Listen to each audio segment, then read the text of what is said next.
What's up? What's up? It's the Arthur Most Experience with Deke. I'm Arthur Moats, and that's my main man, Deke. What's good? What's good, bro? Man, I am here. We are in the zone. It's been a little bit of a fun, hectic day, but either way, a blast. Glad everything looks good. Levels look right. I know you had a lot going on before. Yeah, man. We pressed record. Bro, it was crazy. It was crazy. How was it? Oh, so for full transparency, I did tell people yesterday what I was going to be doing beforehand, right? Said, look, man, I had to go to my school, man. To my little one, school was volunteering Halloween parties today. Shout out to us PTA parents and stuff like that. But no, it was a blast, man. So that's why I have my Homer Simpson shirt on again, because I had to go kid friendly. I had a dope like Michael Myers shirt, and I was like, I probably can't wear that. That's what you wanted to wear for the podcast. I did, but I knew I wasn't going to have time to change. One before, right? Okay. This is why I wore at the beginning. I knew I wasn't going to be able to change, so I'm like, if I show up to the grade school with the Michael Myers, it's going to be frowned upon. So I was like, let me go to a little more kid friendly here, but the vibe is there, man. So we are clean. We're good to go. Also, like we said, man, yesterday, we got Alex Highsmith joining us very, very soon. So that's going to be dope as well, man. Definitely hope that everybody's enjoying that, or will be enjoying that, because, it hasn't happened yet, but we're speaking it into it because it's going to happen. And it's just so crazy that we got outside linebacker news, which is very exciting, but kind of awkward at the same time, when you're like, all right, we're going to see how this thing goes. Hey, Highsmith, do you want Melvin Ingram on the roster? Hey, Alex, you're coming off a great performance. Do you mind Melvin being a little upset, just out of curiosity? We don't want it to be awkward, but it might just be a tad awkward, Nah, we ain't gonna put him on the spot like that. I'm gonna put him on. I do have an Ingram question, and I sent it to you before the news even came out. I was just curious, like, what was his reaction when Ingram came on the roster? Yeah. How's Ingram helped him? So I think we'll throw that out there. I think that's a fair call. Either way, we're gonna have fun with it, and that's always the goal. We always want to have a little bit of fun. So, like I said, that will start at 3:30. So typically, we have a little bit more warm up time. This is kind of like when we do our Zach Banner Tuesdays. Right. You hop on, like 10 minutes. 10 minutes, we right into that thing. So, with that being said, man, to start the show off, let us know where you're tuning in from, right? Because we always got time for the check-in. So let us know where you're tuning in from, and we will shout you out. We still got about 6 minutes before Alex calls in. So yeah, man, let us know where you're tuning in from, and we will get that thing rolling. That's perfect timing with the shout-outs and everything. That should take us exactly 6 minutes. So you get that, and that'll be perfect, because I forgot my chapstick. I can't be over here recording with no chapstick, baby. What I look like? Did we add pumpkin emojis to this thing? Maybe. I don't know. Maybe. Thomas Riley's got some pumpkin emojis in his comment here. He just says, though, hello, Moats and Deke from East Liverpool, Ohio. Well, thanks for tuning in. Shout out to East Liverpool, Ohio then, baby. I like it. Knight Rider 16 gave us that really nice donation yesterday. Hey, absolutely, from man. From the 318 Louisiana. Brandon Acuna. The 915 El Paso, Texas. Shout out to El Paso, man. Michael O'Malley. Always got love for El Paso, Texas, man. Always. Steeler Nation 503. Gladstone Drive. Wait, did he? I wouldn't have read that. I mean, did he just give his street address here? Sounds like he did, man. Definitely sounds like he did. So, if you want some free mail, if you want us to just pull up, just say that next time. You don't have to give the exact address next time, right? But that's funny. But we appreciate you, though. We do from the heart. From the heart. More El Paso, Texas. Julian Aguilar, 915. Frank K, T-Town. That means Tucson, Arizona. Oh, okay. I didn't know if it was Title Town. 520. You never know what your title towns now. Everybody's calling it Title Town. We've had that controversy for a little while before. Right. Adonis meets Christ. 509, but on Mars right now. Hey, if Two you're not different on locations. Mars, what you doing, baby? We also got MT. He said he's next door, right in the 724 Aliquippa. Shout out. We got Rod Dollar tuning in from the 330. Can't forget about Steelers Girl 517, Lansing, Michigan. And she says, go green, go white. Steelers Girl 517. I wanted to shout you out as well. I know you had reached out to me. I think it was on IG at the time. I just wasn't all the way ready to respond. But either way, I appreciate you checking on me from the heart. It means a lot to me. Yes, it does. We also got SJG 103, the 973, New Jersey. And we can't forget about Bat 300, tuning in from Ontario, Canada. Oh, Canada, we set on thee. I was in Buffalo, bro. They played it every time, and we was playing in Toronto. Sucks. What was that? Once a year preseason? Twice. We've preseason and regular season. Always. Yeah. They don't do that anymore. No, not anymore. No. But it was like, yeah, I know when I was up there, my first 4 years, we were always in Toronto playing up there, man. What changed? I don't know. Because it was a part of their like international series where they're just trying to expand the games, kind of like when they do the London stuff, and then from there they start doing Mexico as well. So I'm not sure. I know at one point they were about to like move us, and I think that kind of backed people off of it. But other than that, I don't really know, man. Were they short on fans? Who, Toronto? No, Buffalo. Because No, that was obviously not the winning that they're doing right now. Yeah, but no, not at all, man. Because those fans, man, they still would show up and things like that. Yeah, it was just at the time because it. Remember, even right now, they're talking about the Bills potentially moving to, was it Austin, right? That came up a couple of months. Yeah, you told me that, what, like last year or something? I was surprised. That was this year. Yeah. It's the stadium, man. They don't, in terms of like the city and who wants to pay for the stadium to keep it going and things like that stuff. Yeah, so that's what they're talking about, moving it. Really? Yeah. That doesn't really make sense. Well, I'm pretty sure any team that's moved before, their fans was like, yo, that doesn't make sense either. And they moved. So, yeah. Well, as much as I have my disagreements and my little rivalry with Buffalo right now, I do think they should stay up there. Yeah. I mean, trust me, I want to do as well, man. It's been a staple franchise in the NFL for how long? I would agree. I definitely would agree. There's a good atmosphere up there, too. Yeah. I mean, I definitely would agree with that. I'll give them their shout-outs there. I definitely would agree with that. Let's see, man. We also have King Starboy 7 says, "What's up, guys, from Portales, New Mexico." Shout out to New Mexico. Hey, Zach Gentry, home of Zach Gentry, man. That's what we know about New Mexico now, man. So, yeah. Who's a good friend of the show, man. He pulled up on us. So if anytime you pull up on us, we always gonna shout you out. We got Leah Warren, always tuning in. Oh, yes. She's from down in Texas, too. Colleen, though. Alex P., the 347 in Brooklyn. Micah Emanuel, 503, Portland, Oregon. I like it. Rod Dulles, Shoot, waiting to clock out so he could head to Mars. Ooh, all right. Respect. We got someone from down in Jacksonville. Ephraim, 904 Duval County in the building. Shout out, man. Yeah. Robert Hosler, tuning in from the 717. Let's see here. You got time, and we got about two. Because we got about 2 minutes. So you just keep reading to this phone ring, and I'm going to answer the phone like how I do. I was going to finish this comment, but the chat jumped on me. So I'm in a whole new spot now. It's cool. And we even got super chats coming in already, but we're going to get those after the interview. So our Let's Go UW, Damon Brown, Cam Letson. We don't want to rush y'all on your supers. So we will get to y'all as soon as we're done with this interview. But we know Alex is going to call within, next minute or so. So just want to make sure that we got that situated. But we definitely see y'all and we will shout y'all out. Promise. Scout's honor. Cam Letson, 585, Rochester, New York. He says, sadly. Home of the dinosaur barbecue, though, man. Go get you a garbage plate one time for the culture. Jesse Moreno, Steel City Mafia, 916. I like that. Vegas Cuts, 702. Shout out from the 702. Hey, man, shout out to Chinks Bud, too. He says 215, Philly in the house. Mars view, though. I can respect that, baby. 215, so Philly. Action Jackson TV, 562. No clue where that is. The 562? You taking a guess? Nah. 562, I don't know where that's at, actually. I'll look it up. You know what? We got time before Highsmith calls in. See, yesterday I had time, but today I got time.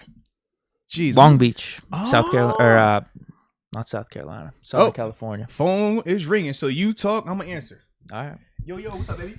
We got Alex Highsmith on the line. Hey, Steelers outside linebacker.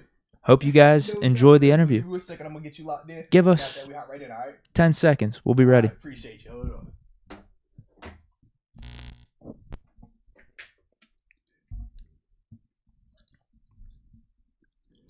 Can you hear me? Yep. There he is. All right. Ladies and gentlemen, shout out first off to Alex Highsmith, man. Pass rusher, outside linebacker, coming off an amazing game before the bye week, man. So first off, Alex, man, we appreciate you taking some time to hop on with us. How was your bye week, though? It was good. First and foremost, thanks for having me on. It was good. I went back home with the fam, with my fiance. Got to see my family down there. Me and my fiance, Alyssa, we took engagement pictures on Thursday. And so I'm from Wilmington, North Carolina, so we took some at the beach. And the next day, we also got to go to the beach as well because it was 82 and sunny down there. So got some nice beach time, relax. And then my dad just turned 60 yesterday. And so while I was down there this weekend, and he's retiring this year, we threw a big surprise birthday and retirement party for him. And he didn't know anything about it. And about 100 people that he's worked with, because he's a principal, about 100 people that he's worked with showed up, and they came out, and it was an awesome time, awesome weekend. And so, I was thankful to be able to to see family and get you spend quality time with them. Nah, respect, man. It Sounds like the perfect timing for a bye. Seriously, man. You got beach, you had your pops down there, fiance down there, man. That's how you unwind, man. So shout out to that right there, man. That was perfect. And look, man, you were coming off of a crazy game too, man, where you had 1.5 sacks, tackles, man, just crazy impact. Just talk about, man, why were you so effective versus the Seahawks, man? Yeah, I think it just starts with preparation. Had a really good week of practice and preparing, and just me really getting over this hump with this groin injury and everything.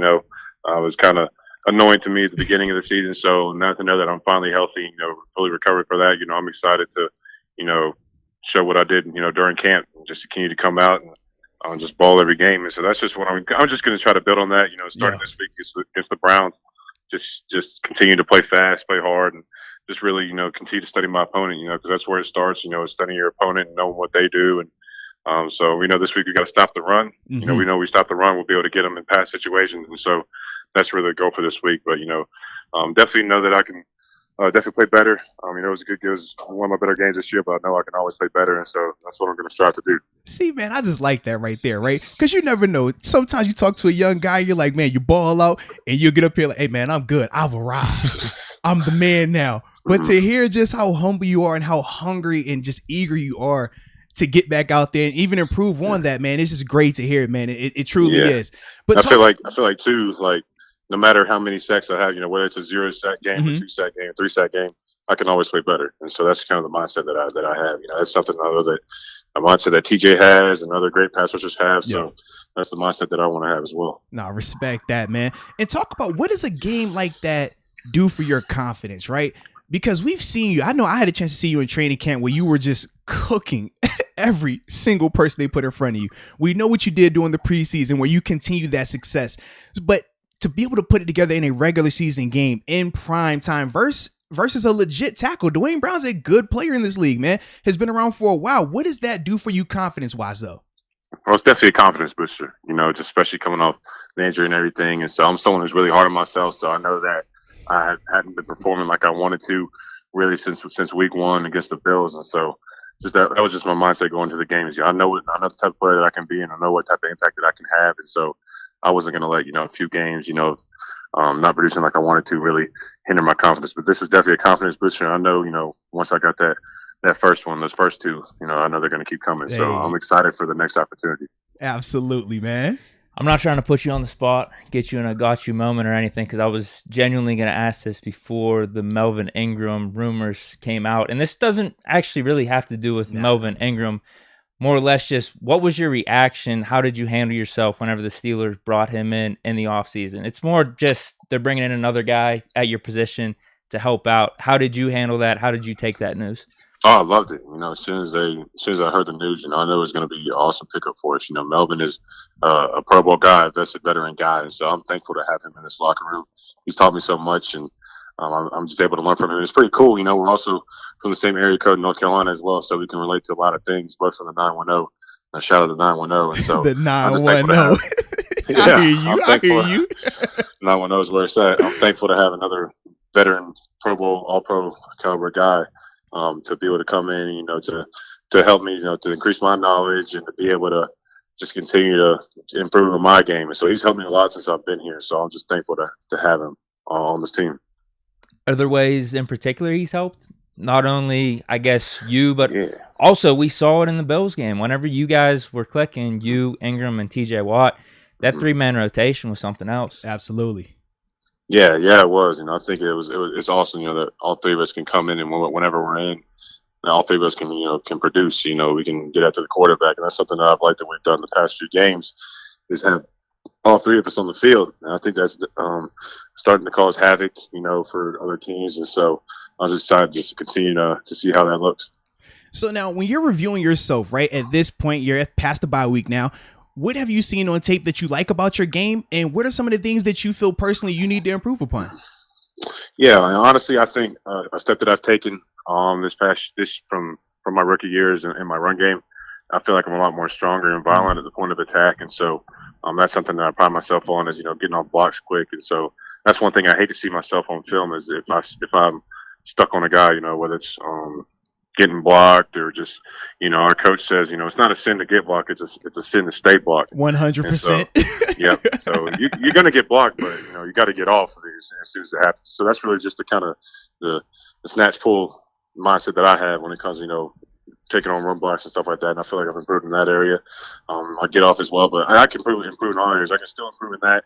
I know I can just improve, winning my pass rush reps when I get those one-on-one opportunities. Let's continuing to get off the ball fast. I've been a little undisciplined these first few games with a couple offsides penalties. And so I'm just, excited to just continue to get better and just week by week. Hey, now, Alex, I don't care about you jumping off sides. They will tell you all the time, you can't make an omelet without breaking an egg, baby. You can't have great get off if you're not going to be. Every once in a while, it's going to happen, man. But when you're balling like how you're balling right now, when you're creating that havoc, those pressures, the QB hits, we understand, all right? So we cool with that. Just keep being productive, baby. We're not tripping at all. I still think the week one Bills, the one where they called me against the Bills, I still think I jumped that one perfectly. But I would agree, even though, listen, I was torn because I'm a Alex Highsmith fan, but I'm a former Bill. So I was like, man, I love the jump. It was beautiful. I'm like, hold on, man. Don't do it like that. Just a little bit. I forgot that. But no, it was beautiful to see, man, and definitely keep it going, man. But what would you say has been the biggest difference for you this season compared to your rookie year? I just say, I feel like this year I really took leaps in the offseason, just getting stronger and faster. I mean, I'm last year I was around like 248, 249. This year I'm consistently 254, 255, and I feel faster and stronger. And so I think that's where I've kind of had a good leap this my second year is through my body transformation. So I look forward to just continuing to improve on that, every off season and just getting stronger, faster throughout the year and throughout every off season as well. But I think that's where I've made like the most jump, and also my just the mental side of things. I feel like I have a good football IQ, and so that helps me, to know what plays are coming and just to be able to play faster and play smarter. Bro, what the hell's going on with these groin injuries? I mean, you suffered one, you had to miss a game, or just even these injuries in general. Man, I don't know. It's kind of wild, but I'm glad that almost everyone's over that hump. And that was definitely something, that bothered us at the beginning of the year. But, I'm glad that everyone is almost over that hump. And so, but it's definitely one of those nagging injuries, a groin, a hamstring, any of those muscles in your legs, none of them are fun. And so, because they just nag and they don't really go away. And so that was hard for me because I don't like missing time. Like, I don't like missing practice. And so for me to kind of chill and miss practices, like, I didn't really like that, but I had to because it was smart and to get myself back 100%. And so, that's something that I learned, during that injury is, hey, you got to be smart with it and let it heal instead of, trying to push it because it's a long season, 17 games. And so I know we got plenty of season left. So how you feeling now? You feel pretty good then? I feel Rest great. of the team? I mean, we had the growing specialists. They were going to come over and just like massage, whatever y'all needed to do growing wise. We had a whole team. Deke was going to head it up. Deke had the whole crew. He was like, look, man, I did all this growing research. Whatever y'all need, I got y'all. Because he just wants to win. He's all for the team. So Deke was going to spearhead that? You know what I mean? He said he's the point guy with this thing, man. Okay. Deke was going to spearhead that. Oh, man. But we're definitely glad that y'all have passed that and everybody is good then. But, man. I'm telling you. So you talked about your dad a little bit earlier, man. Now we know he is a major supporter for you, man. We've seen him on the road. Shout out to him. He was in Green Bay with us as well. We know he comes to a ton of the home games. Just talk about what does that support mean to you? It means a lot. I'm thankful for just the support, I get from both of my parents. They've been to every game this year. And so I'm just so thankful for both of them. They came to almost every game that they could last year. And so just to have their support, means so much. And both of them mean so much to me. And so just seeing them, in the stands, especially the week one, that first, I'll still never forget, that week one Buffalo game being my first NFL experience and how loud that place was. Like, I got chills and goosebumps and playing. That's what I'm looking forward to this week as well, going to another hostile environment like Cleveland. I was going to get you amped up and juiced up and stuff. But just seeing them out there, like, coming off the field, after making them play, them just pointing, it means a lot to me. So I'm just thankful for them. Who's tougher on you, your dad or Coach Tomlin? who's tougher? Yeah. They're both tough on me. They're both pretty tough. They both want the best out of me. Who don't you want to look in the eye after a bad game? Who's worse? Probably Coach Thomas. You know, he get them big eyes, man. He get all serious. Probably Coach T. I like it. Now, we also got a couple fan questions coming in, man, because like we said, we are live right now. And this first one is from Juan Rangel. He says, what was it like for you being able to have an actual preseason this year compared to last season where y'all weren't allowed of that due to COVID? It was nice this year, you know, being able to just get into some action before the regular season. You know, I really liked that and didn't get, especially the OTAs as well, you know, getting here and getting with the guys. And that's what we kind of missed last year, you know, as a rookie class. You know, especially as rookies, you know, we didn't really get to know each other well. And so, I mean, it was over Zoom, of course, like still Zoom cool with everybody, but it's hard to build relationships. It's hard to get to know people, you know, over Zoom. And so it's so much different. But, you know, this year was really, I was just thankful, you know, that we were able to move into some normalcy now, into a normal year. And so it was definitely pretty awesome, you know, having the preseason. And so I definitely liked having that. Now, the next one we had is from, you got it? Yeah. Next one we had is from Rod Dollar. He says, we noticed that you wear the cross under your eye, right, with your eye black. Just talk about why do you do that? What's the meaning behind that?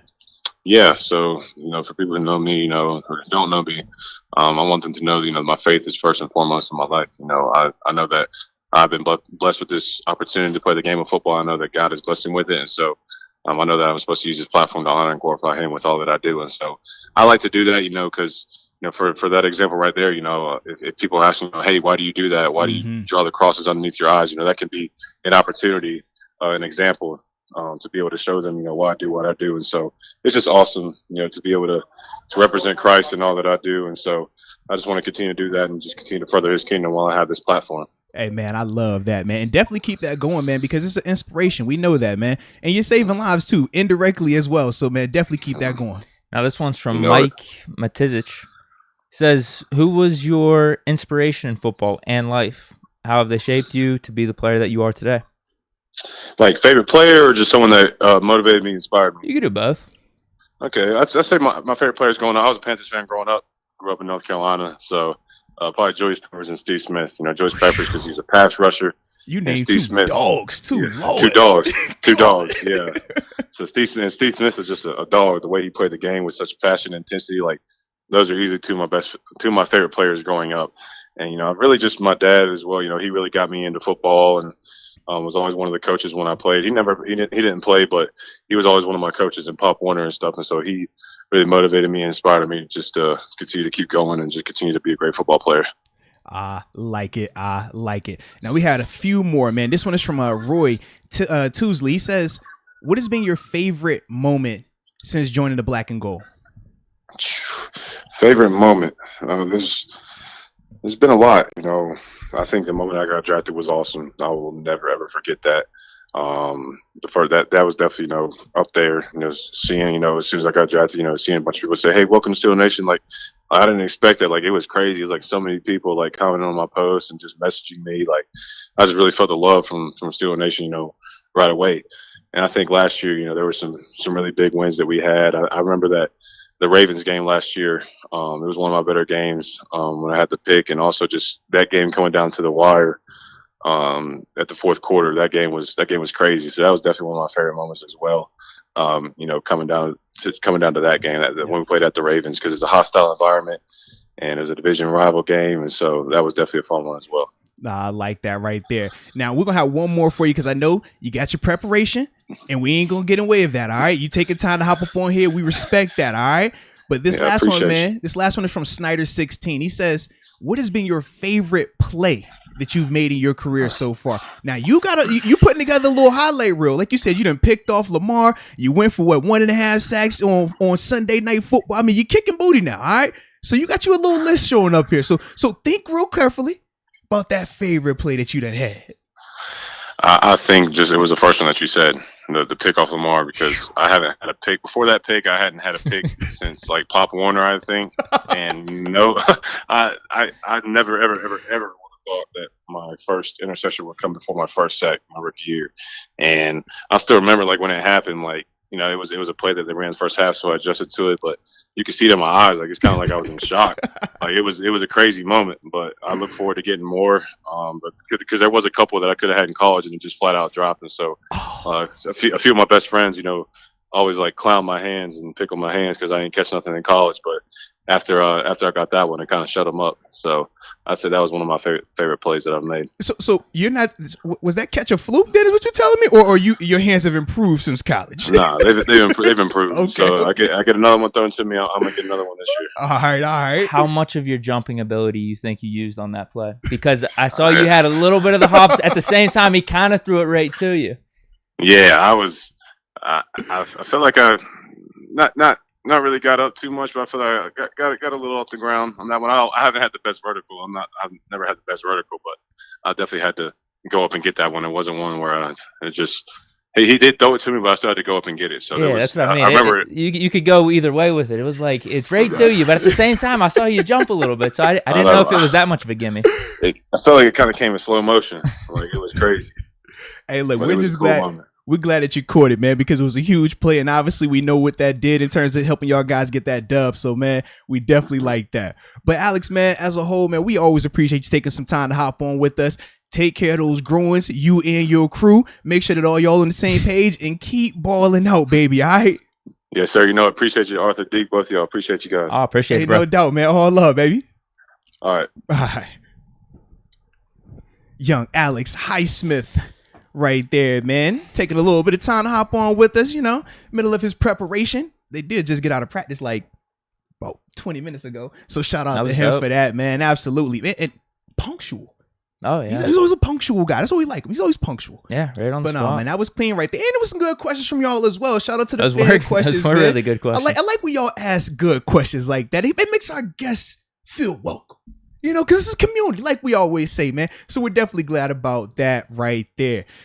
But with that being said, man, we'll get to some of these supers as we continue on with our transition and stuff like that. But man, shout out to Alex, man. And I am glad to hear that the bye week has helped us growing out. So here's a comment. This is from Mike Emanuel. He says, Mike is high. Who's? Mine or Moats? And then we can make an adjustment on it. But yeah. So yeah, just let us know in the comments if either one of us are a little too high. Absolutely. Or if it's both of us. Yeah, it could be both of us. Yeah. You know, you never know. We'll just keep going through though. Yes, indeed. But yeah, let's see. Do you have your supers up yet? My first one that I have is Let's Go UW. Oh, you're right on the money then. Really? Good afternoon, right? From Dallas? Yeah. Perfect. Let's roll. And that would get me a little sip. Go for it. Good afternoon from Dallas. I do want to know, what did the front office tell Ingram for him to not understand he's a rotation guy? This is interesting. I knew it was going to be. And I'm glad we're having this conversation. I really am. A couple things can go into this, honestly. Being a rotational guy has multiple meanings. If you're telling me I'm the third guy, but it's an even split, that's one thing. If you're telling me I'm the third guy, but I'm only going to do situational pass rush, that's another thing. But when you're telling me you're the third guy, and we've seen with Melvin how his participation, that Seahawks game was drastically lower than it was in his previous games, where we're talking about the amount of snaps he's playing being a lot closer to, 40, 50%, sometimes even 60%. That's where the disconnect happens. Well, even 100 due to the injuries. And that's where the disconnect happens. Remember when we talk about James Harrison and why he got upset? That was the big thing. We both had the same conversations with Coach Tomlin, where we knew going in, hey, you're going to rotate, but once these guys, if they're up to speed, we're not doing that anymore. And sometimes that's just how it goes. But not everybody wants to adapt to that, because some people, as soon as you tell them one thing, they just take that and that's where they're going to roll with the whole year. But you have to understand that, man, things change. Injuries happen. Guys play better. I mean, the way Alex Highsmith was playing 2 weeks ago versus Seattle, you're not taking him off the field when he's having a game like that. We know what TJ Watt is when he's playing the way he's playing. So all of those things kind of factor in. And that's why a guy like Melvin initially could be all for rotation. And as you saw, Buffalo, he was in the rotation a lot. We talk about Green Bay with the injuries and stuff. He was out there a lot. But now you come off of a game where you see 20% of the snaps. That changes your perspective a lot. And when you know the trade deadline is right around the corner, that's the other part. Hey, if I'm not happy, if I'm not going to be okay with this going forward, I need to voice this now. And that I also think is a part of the reason why it's coming out the way it's coming out right now. And what's interesting, looking back on week 1, It was pretty much a 50-60 split between him and Highsmith. I think man. TJ got around 70 or 80. Yeah. It was that three-headed monster that we were hoping the edge rushers would be this season. A lot of injuries had to do with that not happening. But this was the first time, I guess, we saw TJ Watt because back in week 1, TJ was coming off of... He was coming off of an injury as well. Like, no... Yeah. Like, he no had preseason, the pseudo holdout and stuff. So they were probably doing that more because of TJ. Well, remember, Alex had the groin injury that Was popped that week up 1? week 1. Yeah, because it was the surprise on the injury part. We're like, where did this happen? Where did this come from? So, yeah, man. So maybe the Seahawks is more along the lines of what Tomlin, Steelers were hoping this was going to be, where Highsmith, I checked, I think he was 100% He was 100%. Yeah. I think that was and his first Ingram one, got like 20%. being 100% with all 3 of the guys being healthy at the same time. So because up to this point, it really hasn't been that realistic where everyone's fully healthy. We get to see the actual rotation. I was thinking it was going to be more like Buffalo, but now after we see the Seahawks thing, if Highsmith's cooking and TJ Watt's TJ Watt, it's where do you? It's almost like the running back element. You go with the hot hand. Well, and not even that. I think about just a year ago, 2 years ago, right? Bud and TJ. When Bud and TJ were cooking, they weren't rotating those guys anymore. Remember, that's when it stopped. Once those 2 guys started to elevate their play and become consistent performers week in and week out, rotation stopped. So when Alex stepped his game up the way that he did versus Seattle, rotation stops. You come out when you get tired, but other than that, it's not a defined division of labor like it might have been early on, and that is something that not every player is going to accept, especially a guy like Melvin, who we said, man, he's a high pedigree guy. Melvin has been successful in this for that league. Next contract, even. And when you're looking statistically, him versus Alex Highsmith this season, there hasn't been a drastic difference in terms of their numbers. Both are on the same amount of tackles, both are on the same amount of sacks. So that plays into it as well. If you're Melvin and you feel like, hey man, I could be doing more, or they're utilizing me differently, because the other element, when all 3 of those guys are on the field together, Alex and TJ get to stay outside and rush the passer from the edge. Melvin is the guy who has to go inside and rush against guards and centers, which is drastically different. Not saying that he can't do it, because he's still effective. He's done it before with the Chargers. It's just a different element. It's a lot harder to win on the inside. When you're on the inside, it's more we're trying to scheme up something, and it's worked for the defense as a whole. But if you're Melvin, that could be something that you're saying to yourself, well, hey, I don't like that role as much now if I'm only getting 20% of my snaps. And I know they're going to be those type of rushes. That's not the same. So it's a lot of variables that are playing into this decision right here. It's almost like the James Washington conversation we were having back in August, where we're seeing these rumors that James Washington was traded. I don't want to trade him. We need him for wide receiver depth. I think he helps the team just being on the roster. And I feel the same way about Melvin Ingram. We had this conversation, a podcast or 2 ago, because some of these Melvin Ingram rumors were coming out not through Ian Rappaport. I think it was just websites saying like, oh, trade deadline, Melvin Ingram could be available because Highsmith had a good game. TJ Watt is obviously our bona fide guy there. I didn't want to trade him. I still don't want to trade him, but I understand the sentiments of, hey man, if I'm not going to get utilized a certain way, send me to a team that will. Yeah. But for us, it's like, bro, we kind of need the depth. Like, it's really beneficial to have you on our roster right now. Absolutely. And that's where you get that, which is better, right? Would you rather keep a guy that might potentially be disgruntled, but we could circle around and really need you down the stretch? Or do you say, hey, I don't want to deal with another James Harrison type situation where this guy is potentially becoming a cancer in the locker room? We have to make a move. And we don't know that. We haven't even heard from Melvin. Right, but the thing was, initially, remember, we talked about this 2 days ago. There wasn't any report that Melvin was upset. There wasn't a report. And I said, as long as he's not upset with the situation, you don't move. And when the trade rumors came up, we said, if he's okay with it, you ride with it. But now that the reports are coming out through Deke, and Rappaport that Melvin is not okay with the situation, that Melvin is upset, and that he does want to be moved, that changes a lot, because now you have to think about the James Harrison situation. And for me firsthand, I remember sitting in there seeing how, not me being uncomfortable, but the other guys, the younger guys like TJ, guys like Bud, younger players who are sitting in front of him, and he feels like he's just as good at that time. It made them uncomfortable. It made it awkward at times in that meeting room. So if you're Melvin, and that's the approach you take, what do you think that does for a guy like Alex, who's like you talked about? Man, this is a guy that I look up to. This is a guy that I learned from. I mean, he's been where I'm trying to go. If he's upset with you because you're the guy that's in front of him, that can make it a little awkward. That can make it a little bit tense. And that doesn't necessarily lead to the most beneficial situation from an on-field productivity perspective or standpoint. Could you see it in one scenario going like this, though? He's just making a push because it's the trade deadline. If we don't trade him, it's like, all right, this is my scenario. I got to deal with it. I'll make the most of it. Not necessarily, because, they still got the great equalizer. You can still release me.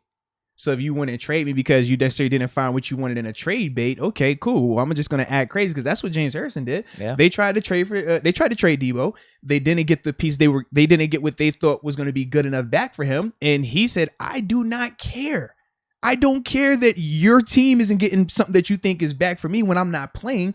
And that's ultimately why he was like, you know what? I'm just going to keep going crazy until you just release me. So instead of them potentially getting a 7th round pick, what did they end up getting for him? 0. So that's the alternative of how I look at it, just from personal experience. We think that Melvin is just going to be quiet because the trade deadline is. If he's upset to that extent, it's not a guarantee that he will be. That's the part. Right. Yeah. And that's what you have to be worried about, because once the deadline passes, you're not getting any compensation for him. Now you're just going to be dealing with him, and however he handles it. But that could get real dicey at the same time. What happened to, though, leaders on the team maybe talking to him, like Cam Hayward? Or do you just think that's out the window in like today's NFL? The only reason why that changes is because the financial element.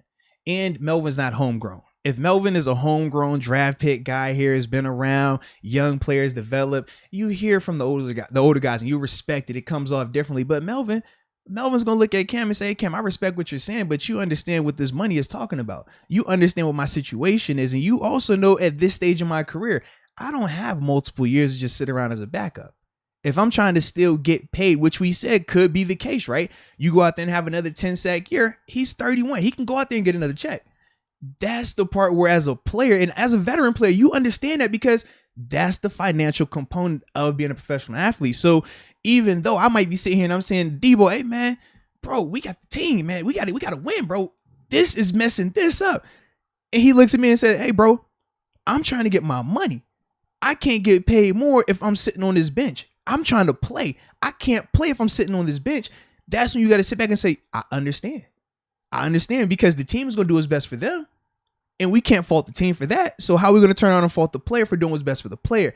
And that's where it becomes, a little dicey, because of that business element. I mean, you don't like it, but that is the difference at the professional level versus college, versus high school, where you don't have that money. The money changes a lot in terms of guys' ability to just sit there and go with the flow, sit there and just be quiet. For me, it was different. I didn't have issue, because at that stage of my career, I said, man, I'm completely fine with TJ and Bud being out there getting the snaps. You going to pay me my money anyways? I'm cool with it. I will do the mentorship role. I wasn't looking for it. I wasn't trying to go anywhere else. I wasn't trying to go and, hey, man, I need to go get a 10-sack season so I can go get paid again. I was fine with where I was at. Melvin, that might not be the case. For James, that wasn't the case. So everyone is different with it, but you can't fault those guys for it. It's a career decision.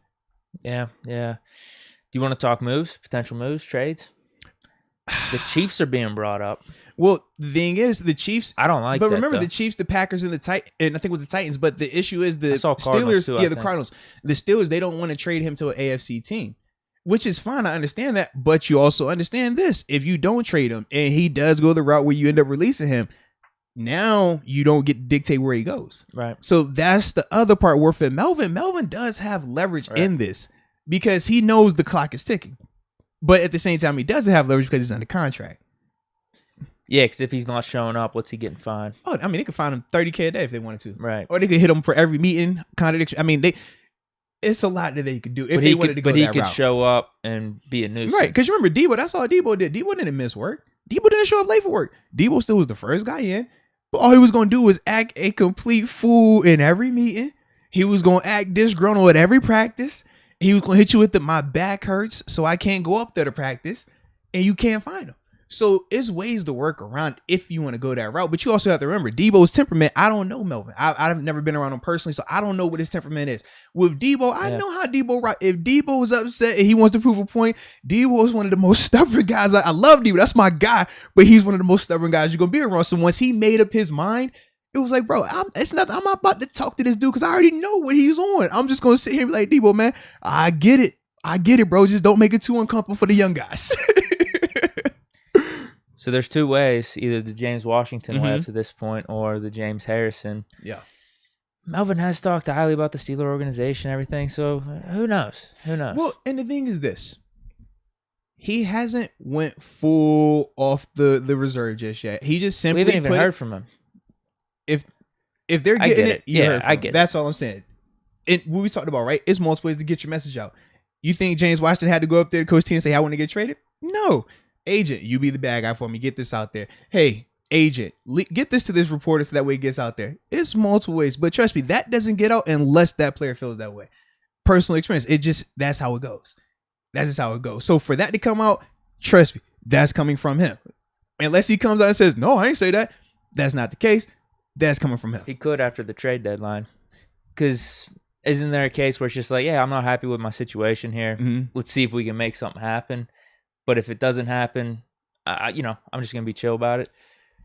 I feel like from a fan perspective, we care about trade deadline way more than players. Players don't care about trade deadline. Players say, look, you could trade me if you want to, but you can also release me.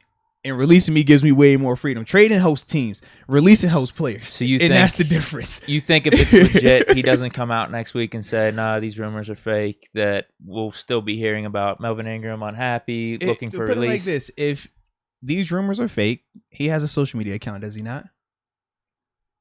I'm pretty sure when he walked off the practice field today, when those reports came out, they could easily ask him right then and there.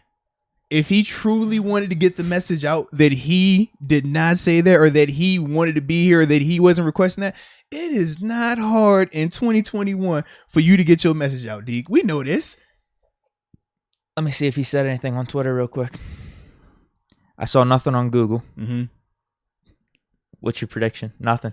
I know it's nothing. If it would have been someone who said in the chat, they were like, oh, wait, he said this. That's true. That's a good point. It's not that hard, man. We know how this goes. Come on, babe. We know how this goes.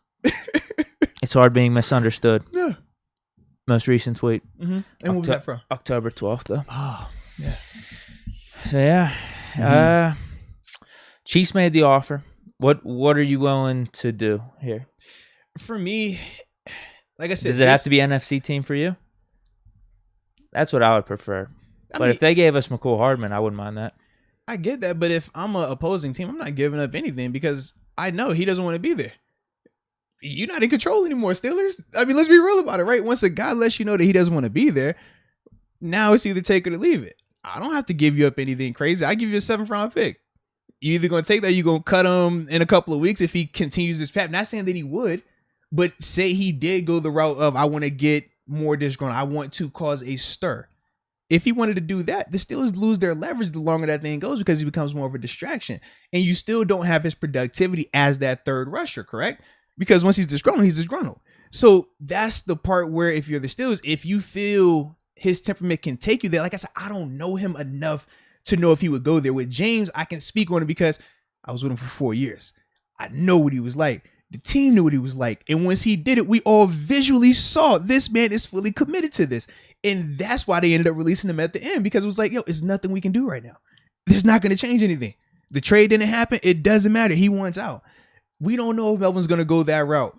Now, the question is, are you willing to find out? Because that's the catch-22. You could sit there and find out. And if it doesn't go that route, well, then great. But if it does, just imagine the headache that caused. Just imagine the unease that room has to deal with now. So once again, it just depends on how that team, in terms of Coach T, in terms of Keith Butler, how do they feel Melvin is going to handle this moving forward if they decide to keep him? Because we know he's a valuable asset. We know. Yeah, I don't want to trade him. Between the injuries that these guys have been having, I understand Alex is coming off of a really impressive game, but that was the first one where he put it together completely. But we noticed the NFL, it's hard to do that week in and week out.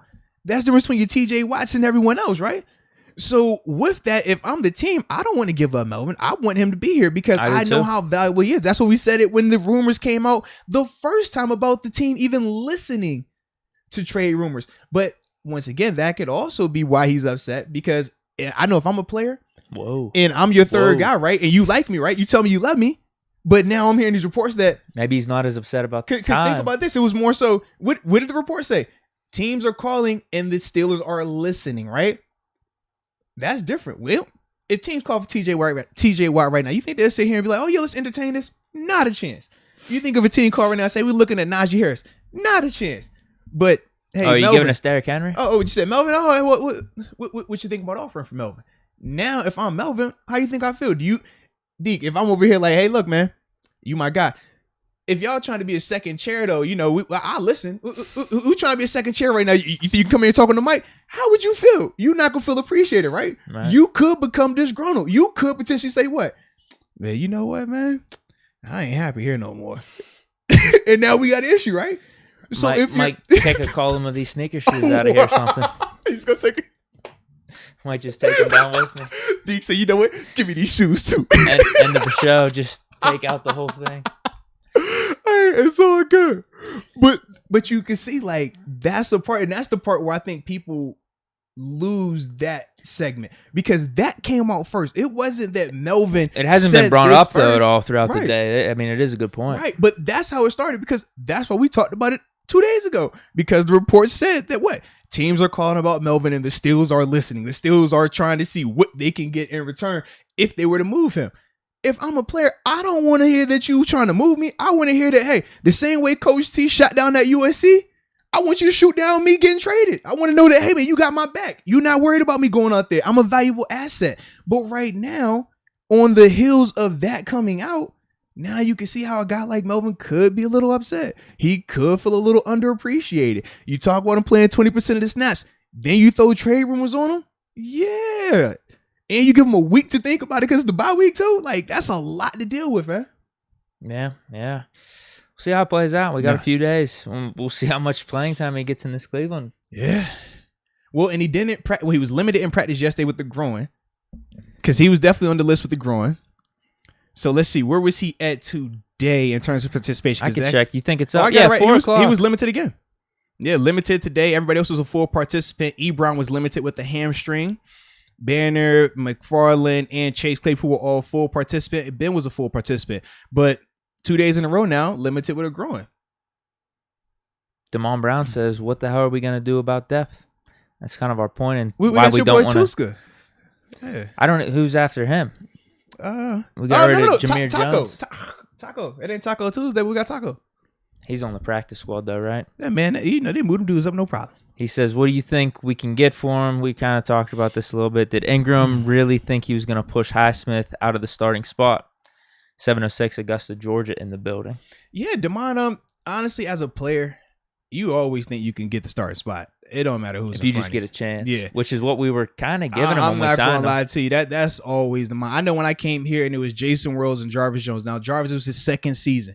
So it wasn't the full, oh, Jarvis sucks. It wasn't all the way there just yet. But when I showed up, I remember looking at Jarvis. I remember looking at Wells. And at the time we had Chris Carter. He was like the third guy that was going to be the edge rusher. And I was saying to myself, I don't feel like any of these dudes are starting over me. Even though one's a first-round draft pick, one was on a transitional tag, that's always the mindset as a player. And you just feel like if I get an opportunity, I'm going to prove that. And now it worked out for me. But with Melvin, of course you think the same thing. You've had double-digit sacks in this league. You've been a Pro Bowl in this league. Yes. When you talk about Alex Highsmith, who at the time hadn't had one of those breakout performances. Did he play good as a rookie? Absolutely he did, but not to the extent where we felt he was untouchable. So if you're Melvin, of course you felt like, hey, man, yes, I can beat that dude out, no problem. And when you get some opportunities, especially we talked about that Bills game, man, he flew around. He looked good. We talked about at moments. Melvin has played well at moments, right? But then you come off this game where you get 20% of these snaps, changes a little bit. And then, like you said, when you hear that you're expendable because the team is listening to potential offers for you, that's where that dynamic can get a little bit different right there. But as a whole, you as a competitor, you always feel that you could be the guy. Always. What's the trade offer then? You think it is just some bum pick, like a 6th or 7th rounder? If I'm any team right now, put it like this, beforehand, right? When we were talking about why we wouldn't trade him, and it was like we would trade him if it was for a 2nd or 3rd round pick. It's hard to get a 2nd or 3rd round pick for Melvin right now because, number one, contract, right? It's not nothing crazy, but you already know that, hey, he's a little bit older in terms of being 30, 31 years old. But also, he's not a 60+ snap starter full time right now. So when you're bringing him in, it's gonna be some part Some of of these rotation. teams might use him that way though.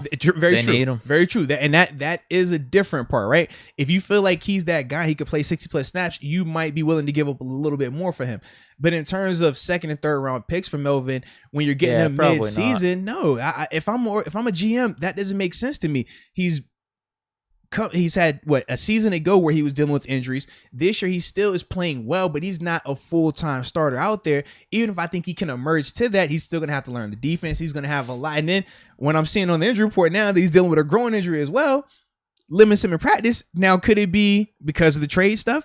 Could it be that he's really hurt? No, honestly, the reason I say that is because the groin's most believable at this point, just because everyone's getting it. And it's soft tissue. So with soft tissue, it's hard to prove yay or nay. No different if you talk about, oh, my back hurt. Well, how can you prove it? Well, how can you prove it's not?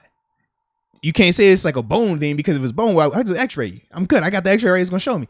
But with the groin, hey, man, he already dealt with a groin at some point this season anyways. So not saying that that's the case, but that's why I'm like, it's certain things where, yeah, that does pop up.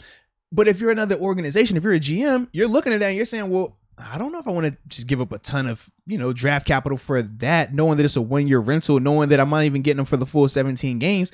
I'm getting him at the midway point. So his value in terms of a trade, if I'm desperate for him, 5th, maybe you can swindle him into a 4th if you make it a package deal at best. But other than that, realistically, we're talking 6th and 7th round picks. And if you're maybe like Melvin a 7th for the 4th rounder. So if you're the Steelers, you might be saying, well, I don't want to give him up for a 6th or a 7th. But the alternative is, okay, if he continues to be disgruntled and he continues to become a distraction, what are you going to get from him down the line? 0.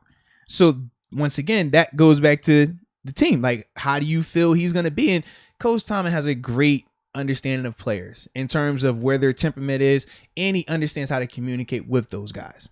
The honesty part, right? We talk about honesty. That's why moments like this, you got to have a coach like Coach T who is honest, who has communicated with him, and who I'm probably sure right now is having a conversation with him like, yo, Melvin, let's talk this out. Let me tell you where you're at. Let me tell you what we see. Let me know where you're at. What's going on with you? Most teams don't do that. Coach T is that guy. He will definitely do that. And then from there, you find a common ground. Then. Who knows? Yeah. In the next couple of days, maybe it could be spent into a positive then. Yeah.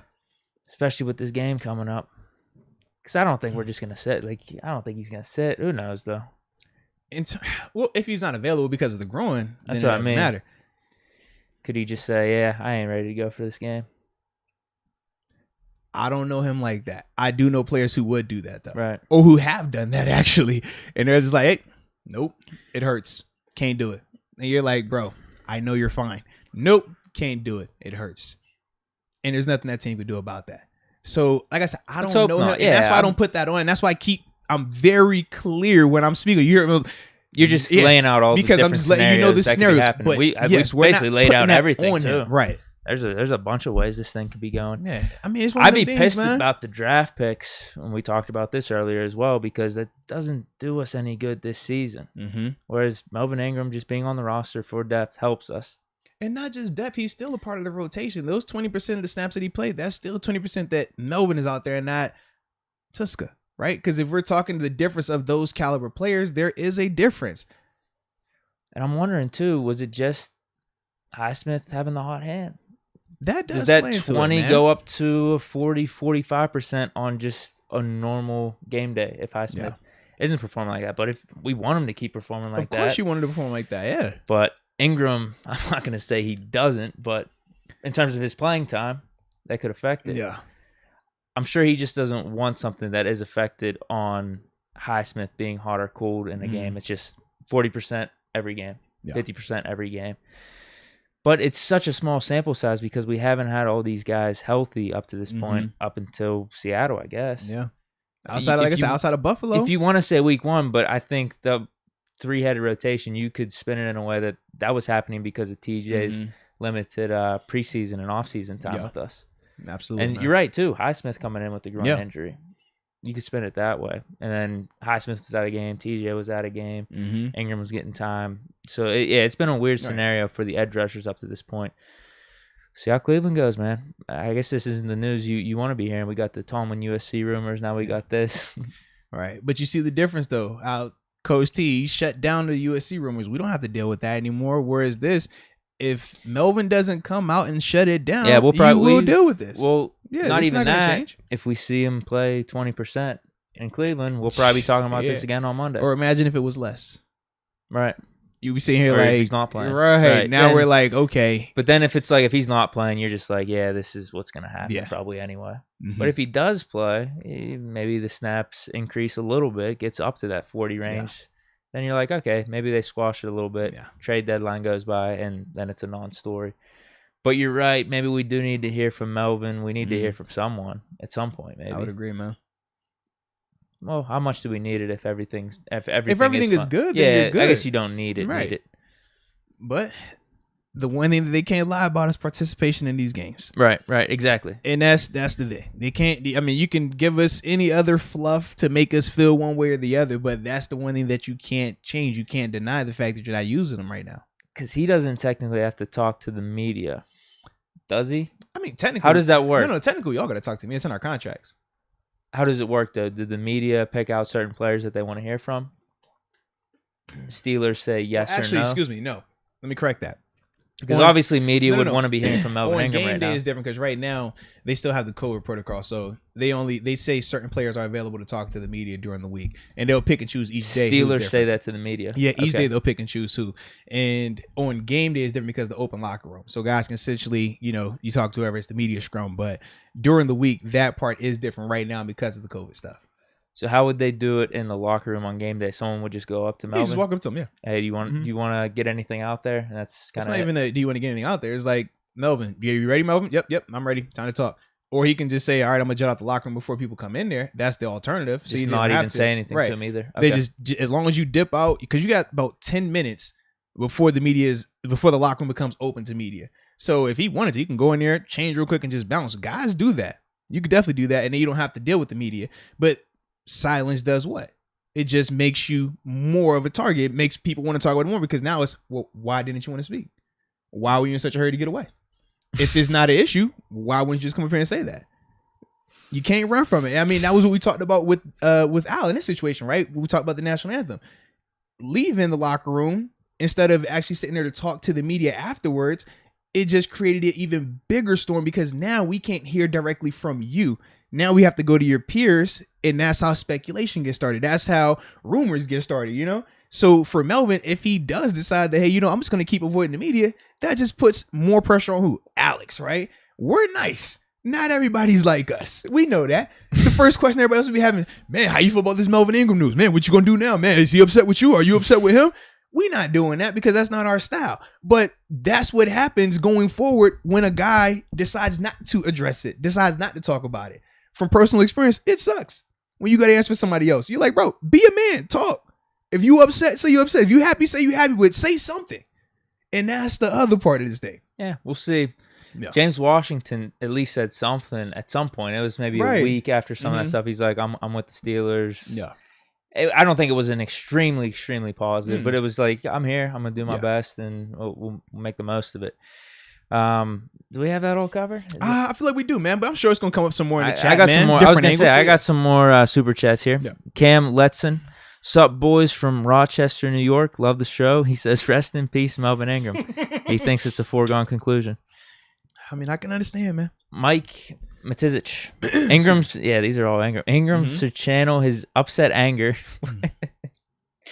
into effort when he's on the field. Put that anger into getting to the quarterback. Saying use it as motivation. I can understand that. If he's only out there, 10, 20% of the time, though, it might be a little tough. He might take that motivation, put it somewhere else. Keith Chambers just giving us a little bit of a shout out here. Shout out to Thank Keith, you, man. We appreciate you from the heart. Black and Martyr, always tuning in, says just chipping in as always. Fingers crossed for the game. Hey, I like it, man. We appreciate you, Black and Martyr, as well, man. Jacob Bryant, glad to see Moats is feeling well. You are. You're on a good upwards trend, right? I am. I hope I don't. Like from today back to Monday. Oh yeah, it's significant increase. I'm just hoping I ain't overdo it today. I'm a little nervous. Oh, okay. I was a little nervous. Well, we're recording a little early today, so you'll be able to take a nap or something after this. Well, I remember I was saying about the meetings. Yeah. Today's a big meeting day. I'm gonna be sitting on this computer screen like, Oh, you'll be going till like 7 or something. We're gonna be zoomed up. We zooming Damn. up today. Yeah. Okay, who was that? That was. But Jacob also said this.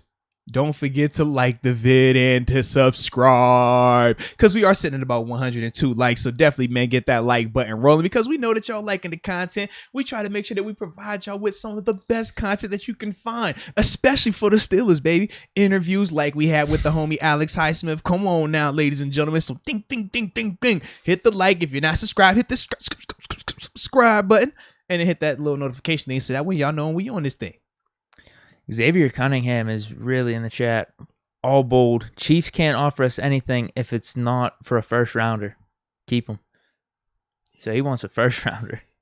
Yeah, good luck. Maybe he's thinking the Chiefs being AFC, they got to pay a little premium. But even third rounder was kind of out there. That's a reach, whenever we were speculating on it earlier. Yeah.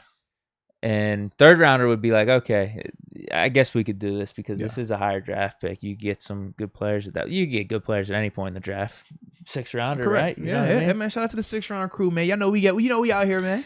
But third rounder would be probably a premium. Now he's saying first rounder. Yeah, I'm at Let's Go UW. This chat jumped on me, so I don't know where he's at. I'm two in front of you. All right, so we got Stefan Bale. Stefan says, I work overnight. I'm always on iTunes checking out the podcast. Whoa. Here to bump up the likes. Sack that like button, gang, with the flex. Hey, man, was it Stefan, man, we definitely appreciate your support, man. Glad to hear that you hitting us up on the iTunes as well, man. I always forget that we got that out there, but we are, man. We everywhere right now, man. Podcast is popping, man. So yeah, I'm glad that you're actually being able to jump on the YouTube so you can get the visuals to go along with it and participate in the convo as well, man. And hopefully you never work so hard while you're working those night shifts, baby. But we appreciate you. Then we also got Jack Henderson using his 5-month upper room chat. Shout out to you for that. He says, Moats and Deke, I missed y'all while you were gone. I had to actually get school and work done instead of procrastinating and watching the podcast. Shaking my head. Well, listen, big fella, we are glad to provide you with all the procrastination needs that you need, all right? That is our goal in life. We said if you work hard, we want to make sure that you don't work hard. If you got to do all that stuff, we want to make sure that you got an excuse to not study. Either way, we're trying to stimulate your mind and keep you free from stress. So we are glad to have you. Yes, we are. I'm caught up. Let's go UW. Has a trade proposal. Ingram, Ebron, and 2 first rounders for Mahomes. How you feel about that, D? You know I don't want to do that. There's no reason. There's no reason. We already got a quarterback. There's no reason for that. Not at all.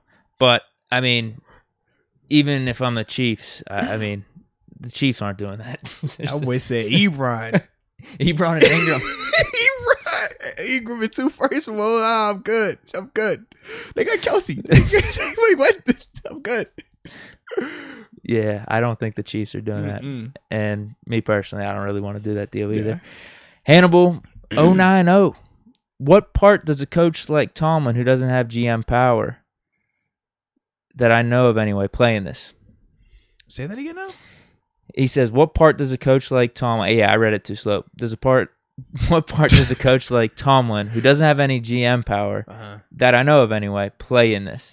Well, Coach T's part is the buffer. He is the motivator. He is the guy who can ease the disconnect. If Melvin is truly upset, Coach is the guy that comes and talks to him. Because if you send Kevin Colbert in there, Kevin's partly a part of the issue, right? Because Kevin's the guy who is answering the phone calls, entertaining the trade request. So if you're Melvin, you don't want to talk to Kevin. If you talk to Kevin, you're like, yo, man, what's up with you, bro? It's a different energy. Whereas when you're talking to Coach T, because you don't view Coach T from the business perspective, it's always going to be viewed a little bit less harsh. It's going to be viewed more genuine and not business related. And that's the part that Coach T plays. He is the buffer. I know when I had my issues going through my contract negotiations, I wasn't talking to Kevin Colbert. I wasn't going to talk to Omar. Coach T called me, and that changed it. Because for me, I knew, hey, he's calling from a stance of love. He's calling from a stance of, yo, you're my player. I care about you. You make my team better. Let's find a common ground. And that's the difference when you're talking about Coach T compared to, you know, your GMs and your executives. It's just a different natural buffer. And that's why we're always speaking so highly of Coach T, because he does such a great job of maintaining those relationships through all of the business, which is not always easy to do. Logan Newman says, are we going to hear number 72 is reported eligible? I think with Banner back, we can run 6 linemen lines with 2 tight ends or different concepts. Can't wait. I would not hate it. I mean, honestly, I just want him to get him out there, man, because we know what he brings. That could be an easy way to get him out there. Yeah, and it doesn't put the pressure on him to have to jump right in this thing into the starting lineup, right? And be the guy right tackle. Hey, let's see how your knee feels after just, playing 20 snaps, 15 snaps, being the extra line. We know you're going to be able to maul some guys in the running game. That's going to feel good. Your leadership's going to be there. But at the same time, we're not throwing you into the water in the deep end. We know you got Jadeveon Clowney that you're dealing with. He's coming off of a hot performance. Ease you on into that thing. That is something that could happen. I don't know if it will. And I know if you're Zach, he probably doesn't want to hear that because Zach, I mean, he's chomping at the bit. He wants to be out there. That's been his whole mindset since he re-signed here. He wants to be the guy. So he probably doesn't like that. And I can understand that 100%. But if you're the team and you still want to be a little bit cautious with him in terms of getting him back into the game speed, because that is different no matter how much you practice, especially in-season practice. It's night and day, in-season versus training camp. And then when you talk about practice versus the game, it is a difference. So if they still want to be just a little bit more cautious and they feel like they can get away with it for another week, then yeah, you go with the route of putting him as the eligible guy, and that way he can still be effective. It's a role that he's already done and excelled at, and from there you can continue to expand his role going forward. We got Q with another trade proposal. Ingram and Ebron for Honey Badger and a third. Am I missing? Now we'd have to give up the third with that. My only thing is this: we talk about y'all talk about Ebron so bad. So if y'all feel like Ebron is this bad, why would a team want to give up a good, like an elite safety in the Honey Badger and a 3rd round pick for said player? It can't be both ways. If Ebron is playing to that level where a team is willing to even consider the Honey Badger in any type of trade with him, we would not be talking about trading that man. We would be saying, hey, look, man, we need to keep him and pat on the field a lot more. But clearly that is not the case. So I love how we are confident in Ebron's trade value, but I just don't see that being realistic right now. I don't think his trade value is to that point right now. That's all. He is coming off a touchdown performance. I got to give him some love for that. He did score a tutty, so that was pretty dope.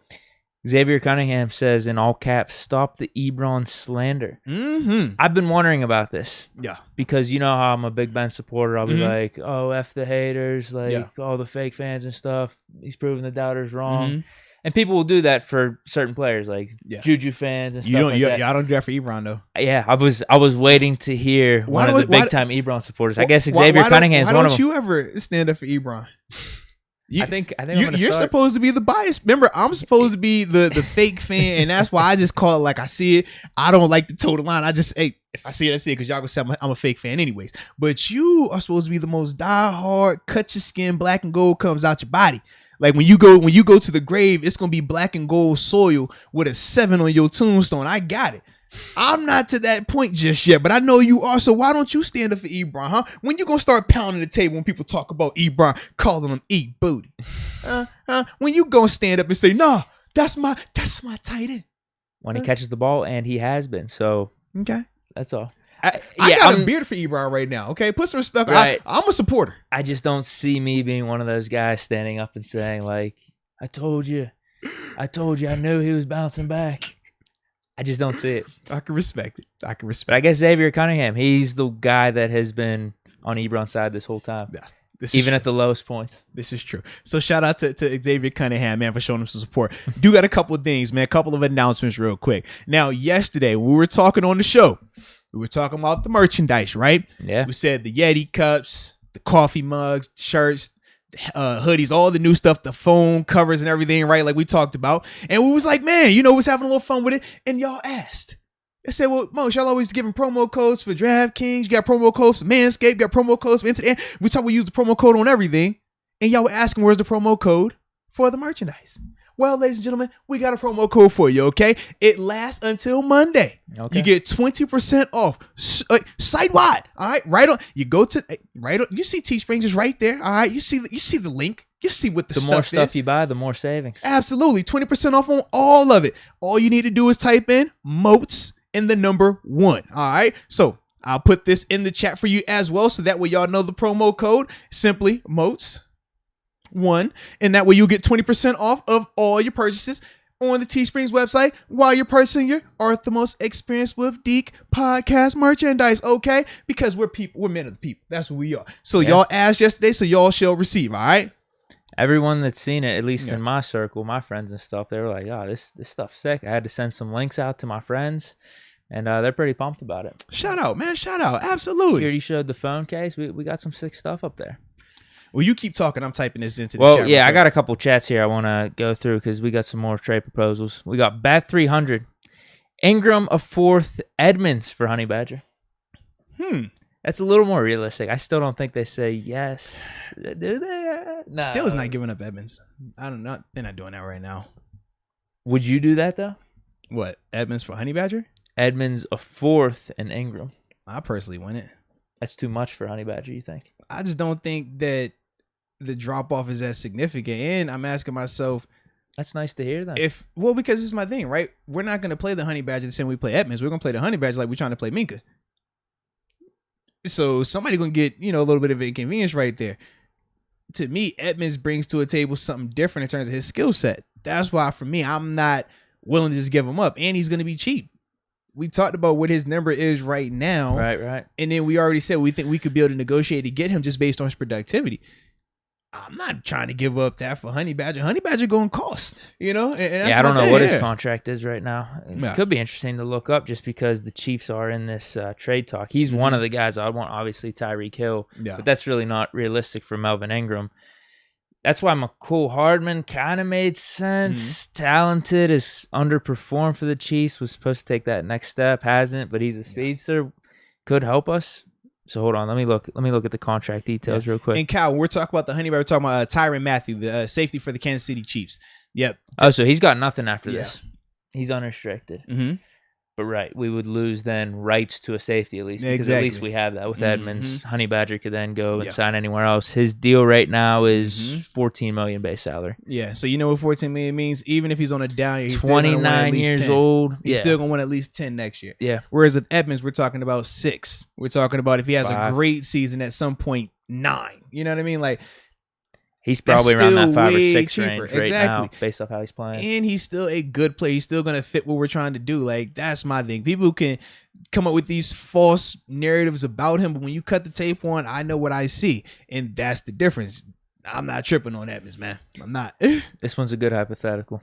This one could be fun. He says, Deke, if you could trade for one guy, this is to you too, though. All right. I'm asking you, really. If you could trade for one guy, who would it be, and what would you give up?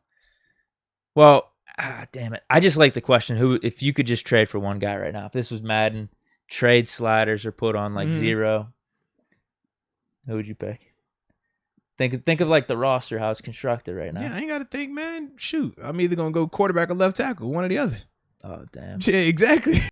Plus, Left tackle's not a bad one. I'm either going Trent Williams if he's healthy, or give me Mahomes. The AB just maybe for the store. Actually, man. Who's top right now? Probably Hopkins. Yeah. In terms of receiver. What I want, Jalen Ramsey be kind of sick. Yeah. Still not fixing our issues, though. Edge rusher on the other side of TJ, Myles Garrett and TJ. Still not fixing our issues, though. Bro, I feel like that does fix them a little bit, though. The defense could be. We weren't worried. I'm still not worried about our defense like that. We worried, can these guys protect up front, and can Ben continue to just make the necessary throws that we need him to make right now? I'm not worried about no edge rush. I ain't worried about nothing else. But if I could just trade for whoever. Right. But that's not the case. I wish it was, though. Yeah, I'd probably just go with AB for the storyline. But just think about it, right? The O-line is in need. Wouldn't you want to trade for like just a guy that could protect your quarterback? No, because looking back, you look at Ben's hip. You see that big old hip he got? I think it was the 2010 draft. This ain't 2010 though, man. No. This is just how I think I defer with things. Yeah. You know how we drafted Najee Harris? Mm-hmm. I understood, man, Lyman, probably the smart pick. Screw it. Najee Harris. Let's just do it. Same thing happened 2010. Des Bryant I wanted Des Bryant so bad. Bad. We picked Pouncey, and I was pissed about the pick. I was so mad about that pick. So that's probably how I'm always going to defer whenever you say, take any player. So I'm thinking cornerback. I'm thinking receiver, running back, edge rusher with like Myles Garrett, safety. So how would you feel, though? Because this was something that I saw on social media where they were talking about James Conner and how productive he's been in Arizona. But remember how when he was out here, that was the whole thing, right? Oh, we got to fix the running game. Just draft a running back. Heat or like, something, helping his injuries. I mean, I'm just like, wait, what's really going on here? Because I feel like it was more or less with his injuries. 6 touchdowns right now, too, out there. I feel like it was more or less of his injuries. Like, if he was out there consistently, I think he'd be fine. But it was just so much in and out. What are we doing here, right? Am I wrong on that? I thought it was that, but I mean, that's a good portion of it, at least. There might be another portion of it, especially with the line last year. But I thought that was mainly it. When he got out there, he got the ball. Because it did seem like that was the narrative, though, right? To fix the running game, you got to draft a running back. Yes, because we didn't even draft O-line until what, 3rd, 4th round? Narrative though, I do think like 50% of the people didn't like the Najee pick. A lot of people were just talking about offensive line. I know we were. I was like, you know what, it's probably the smarter pick. I'm not gonna lie with you, because then we could take like Javonte Williams in the second, that's Trey Sermon in the third, or something like that. But all the reports started coming out weeks up to the draft. Steelers love Najee Harris, so I'm just like, all right, screw it, whatever, let's do it. Draft a lineman after that. Draft like Quinn Miners. Then we drafted Pat. It's like, all right, we'll get to O-line eventually. Screw it. The guys we got are just going to improve. All right, we're going to get this guard. We'll move in the center. He'll be all right. Yeah, bring in someone or something. I don't know. Yeah, I thought that's what was going on. That is funny, man. What else we got? More chats? Yeah, let's see. You should be at Let's Go UW. I think you're right. I was somewhere there. Yeah, I just said the Q, Ingram, and Ebron for Honey Badger. Let me see. Yep, I am. John Brown. With John Brown being cut again by the Raiders and Broncos, he could be a nice piece for our offense. We talked about that a little bit. We talked about that yesterday a little bit. Yeah, I mean, he could definitely be an asset, man, if he were to come, because he brings the element that we don't consistently have right now. The guy that can legitimately take the top off of defense, a guy who's proven to do that at numerous stops as well. Yeah, I mean, I'll be all for that, man, 100%. Caleb, cool. Any Cardinals trades with JJ done? Yeah, man. Talking about a crazy just week. A week ago, he's highlighted for, maybe we just better. How about that? Don't make no excuse. Maybe we just better than people. That was good. That was some good commentary, though. I will give him that. I'd be amped up. And then a week later, it's like, JJ what? Likely done for the year. Showed him like, yo, what happened? How did that happen? It was like, you were just good. Hold on. Where did it go? I don't know if I'd be as hype about it if it happened this offseason. I know he just signed a big deal. Because he's it was a 2-year deal out there, right? How much of it is? A lot was guaranteed off up front correctly. Yeah. So hold on, let's see. Because we were talking about the deal now. Because maybe the Watt brothers was just a year late. There's a dead cap hit next year of $15 million. Yeah. Because it was like a nice deal. Yeah. I'm not doing that if I'm the Steelers. Not at all. And he's going to be 33. He's just hurt all the time. I swear he was having a decent year too. Having like a crazy 5-year run to like these past 5 years for him. I think he's had 2 seasons now where he's played a full 16 games, but only one of them was the year where he still had like 16 sacks. That was that 2 years ago? Or no, that was far ago. Didn't he have was it 19? Didn't he have a decent season? But I don't know how many games he played. Let me pull it up right now. Yeah, it was literally like the first 5 years he was dope, and then the last 5 years he only had 2 where he's played 2 full seasons. The rest have been no more than like 9 games or something like that. I gotta think he's still a Hall of Famer though, even with these injuries and stuff. His Hall of Fame status is already solidified. He can retire today; he'll be a first ballot Hall of Famer. He got 3 Defense Player of the Year. You're right. Going back to 2018 was the 16 sacks. Right. He had 4 in 2019, only played in 8 games. Last year was just a down year. 5 sacks, 16 games. But Texans were kind of a mess too. I mean, they always been a mess. We ain't gonna act like they didn't the gold standard down there. I think we're out of Super Chats. I think we're all the way caught up though. Whew, man. But yeah, that is crazy though about my man JJ. But you know what else we got to do today, man? We got more bills to pay. Okay. Sometimes you got to pay even more bills. And I like paying bills because we get to talk about my friends over at Manscaped. You know, the leaders in below the waistline grooming, because it is Halloween. Halloween is like right around the corner. Right. And we don't want your pumpkins to be scary looking, right? No. You don't want hairy jack-o'-lanterns. No. You need smooth pumpkins, okay? Smooth. And that Lawnmower 4.0 that we always talk about, Right. especially the Performance Package 4.0. That, my friend, keeps your jack-o'-lanterns looking nice and smooth and not scary and intimidating, because we don't like that. And I'm sure your significant others don't like that as well. But you know what else I like about Manscaped? What? The fact that we got a promo code for them. Oh yeah, I Come think on, I think everyone likes that. I mean, how could you talk about something without having a promo code? That's kind of how I look at it. And when we talk about promo codes, it's simple. Moats, Moats, will get you 20% off, along with free shipping worldwide, because we know we got people listening all over the place. That's a clutch move by Manscaped. That is super clutch by Manscaped. Free shipping not only here but come worldwide. on now, Manscaped keeps you right. Listen, I almost used my other Manscaped just to get this right. And I was like, you know what? No. Because I want you to see what happens when you don't Manscape. It looks like this. And when you do Manscape, we look nice and smooth, player. So, do yourself a favor. Do your delicate twins a favor. And use that Manscaped. All right? So, shout out to them for that. Well, not only that, but Ebron keeps catching the ball, I guess. Yes. I guess Ebron there keeps is catching it. There is a tie between the beard and Ebron catching it. It is, man. He keep catching it. I can't use my Manscapers. All right? But I'll use the trimmer, so I keep my nose hairs down, because we don't want the nose That's hairs. fine. And Yeah. we also know that you can use it in the water. Like me in the shower sometimes, right? He's like, man, you know what? Get me right. So you Right. good. I get what you're saying. Yeah. So shout out to them for that, man. All What? right. What do we got next? Man, if I remember correctly, we should be about to stack some paper. Okay. Oh yeah. I feel like it's stack your paper time. So let me make sure we get to that real quick. Okay. Yeah, we're going to stack some paper today, ladies and gentlemen, because that is what we do at the end of the week. We know on Thursday shows are for the boys and the ladies, you know, and that's how we do. We're going to have an interview and we're going to talk about some of that paper, baby. So, as we always do when we stack that paper, I got a couple of the goody goods. Couple of the goody goods for us, ladies and gentlemen. The first one I want to talk about, though, Steelers total team touchdowns. Now, y'all heard us giving our predictions yesterday. Now, Deke, I think you said, 31 points? Obviously, I said for the Steelers to score 24 points. Either way, we got them scoring multiple touchdowns. So, if you're a part of the congregation that feels that the Steelers are going to score multiple touchdowns, you want to listen to this. And if you don't think they can, you want to listen as well. So, right now on DraftKings, Steelers total team touchdowns. The over is set at 1.5.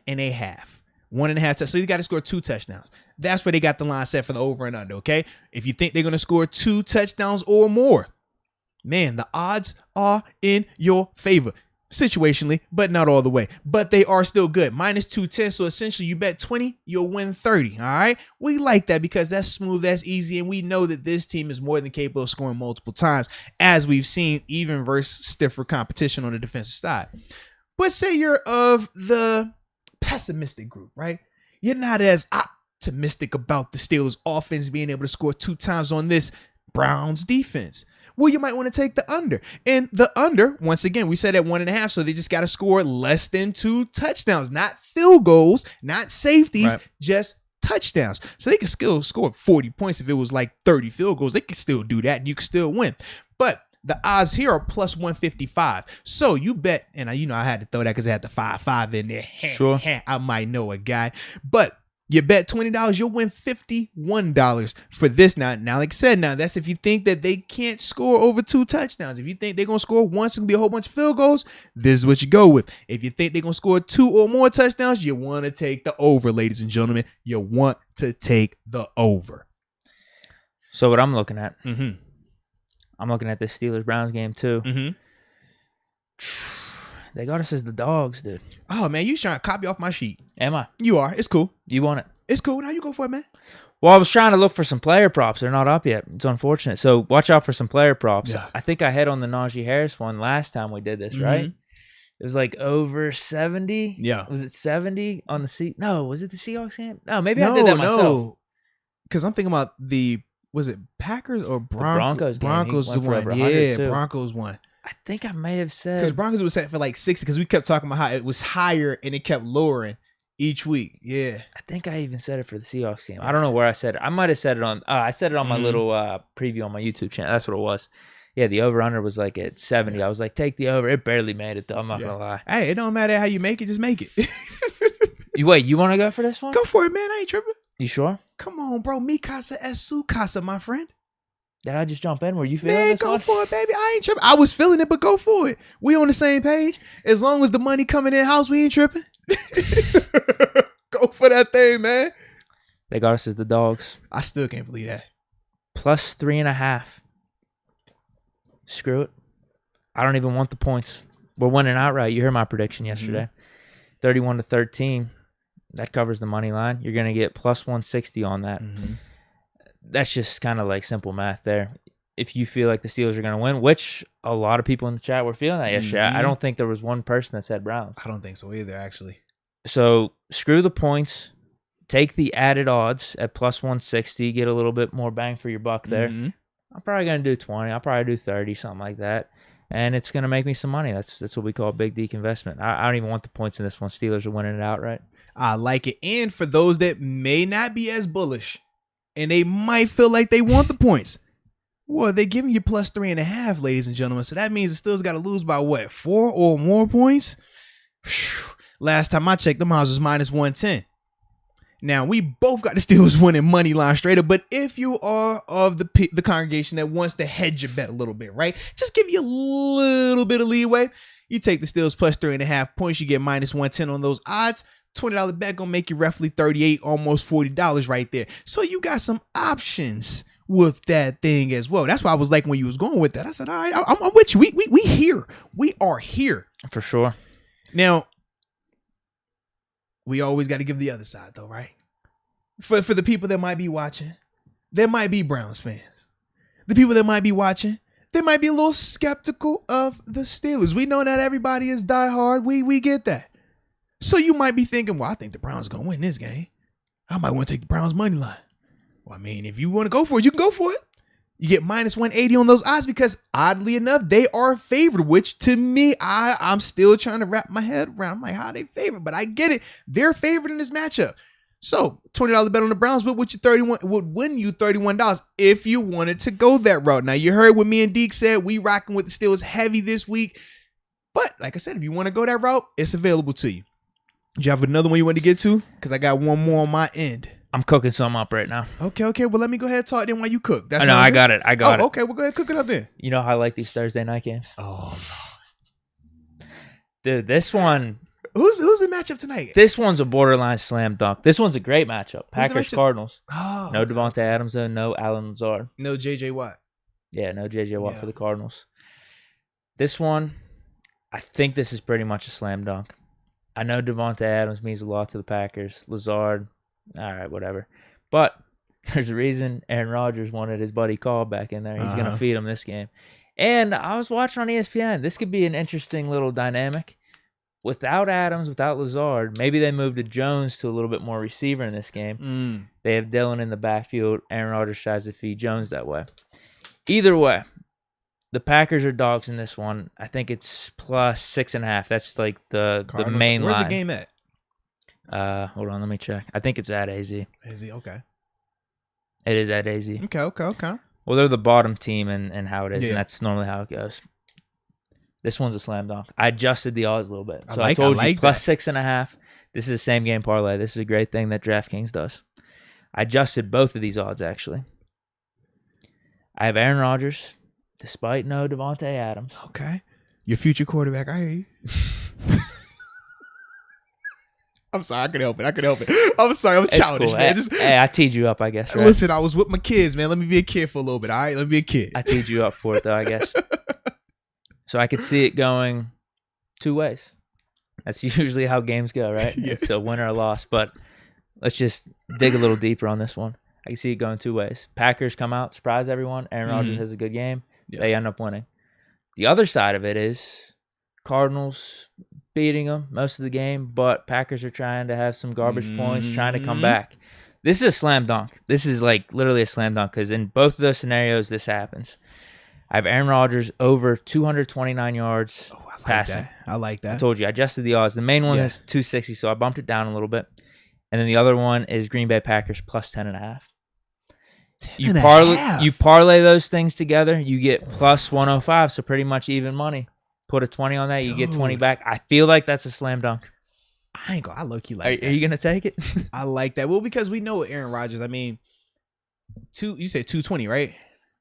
229. 229 and a half. So he needs 230 yards passing. He's going to do that just based on if the Cardinals are winning big, right? That's what I'm saying. He's going to have to throw the ball. And even if it's a tight game, they still got to throw the ball. I feel like for them to be in it, Aaron Rodgers is going to have to be playing good and throwing it a little bit. Absolutely.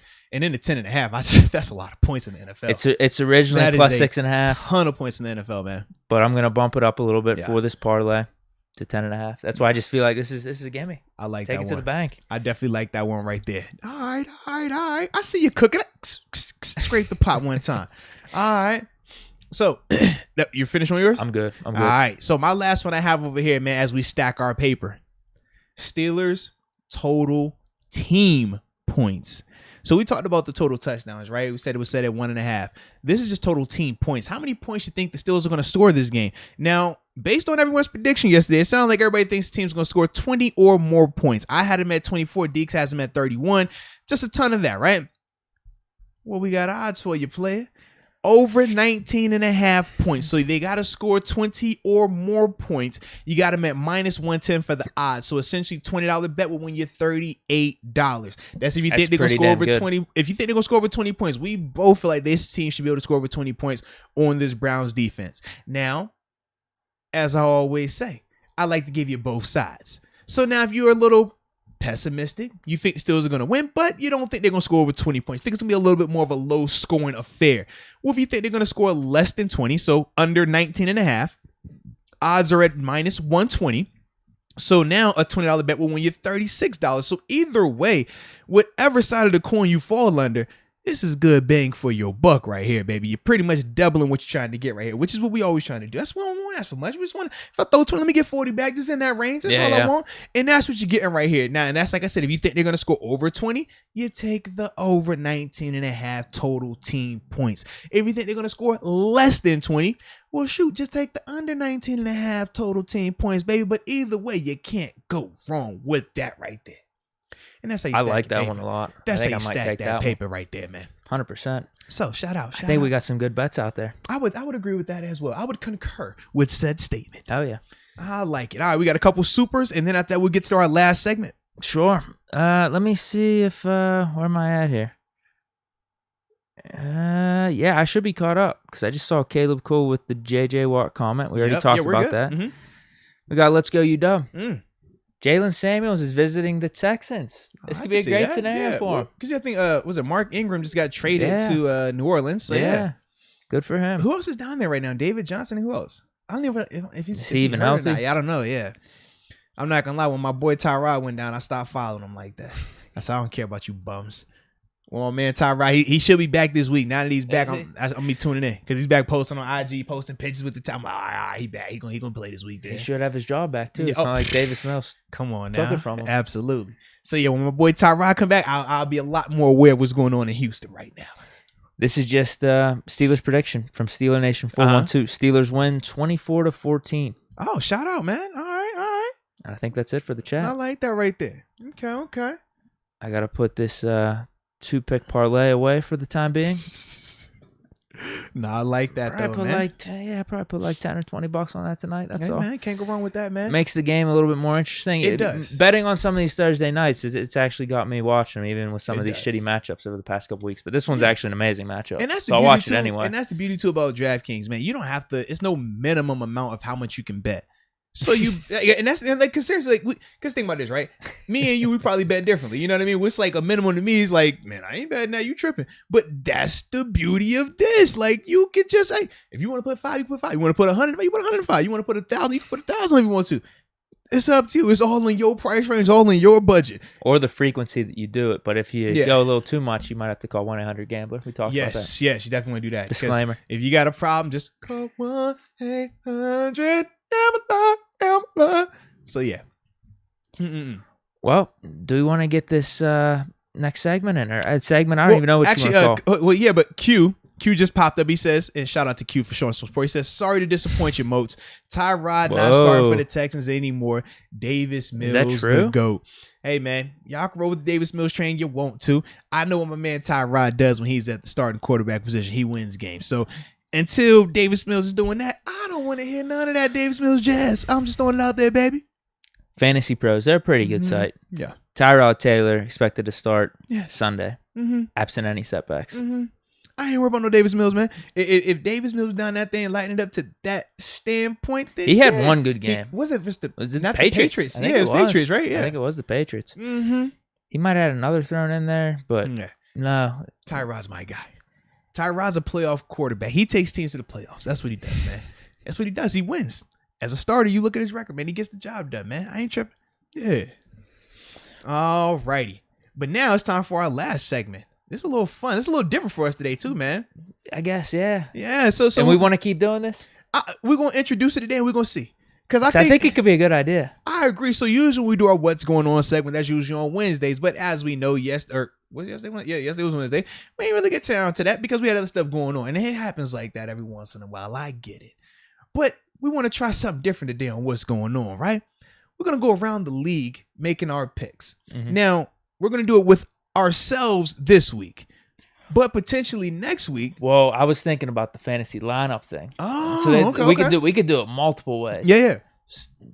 Should we flesh it out maybe on like Monday? Absolutely. Okay, because I got a couple ideas up my sleeve. Because ideas versus what we could communicate with these people now is different. So for today, we are just going to make some picks around the league. But going forward, we do look to get you involved. Who is you? Yes, you, the listener, the viewer, the crowd on YouTube, baby. We want y'all to be a part of these picks as well, and a part of some of the things we're going to have going on here to just make it more interactive, because that's what we like to do. It's a community, all right? Right. And we like to keep it very communal.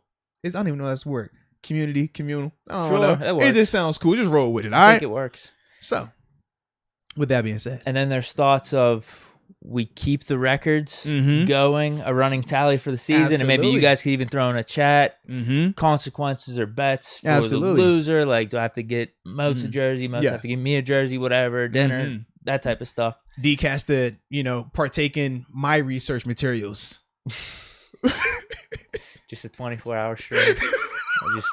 Just I think it'll be fun, man. Special brownies or something. I don't know. It'll be fun, man. It'll be fun. That'd be interesting. It would be a heck of a show. Y'all thought he was funny falling out the chair? Lord. Yeah. I figure worst case scenario, though, whenever I mention this idea, we could just make some picks for the week, though. No, it'd be dope, man. Worst case, we're just making some picks. Yeah. Having some fun around the league. That's how we do it, man. We'll just run through the games then. Yeah, let's do it, man. Thursday night. Tonight. AZ at home versus the Packers.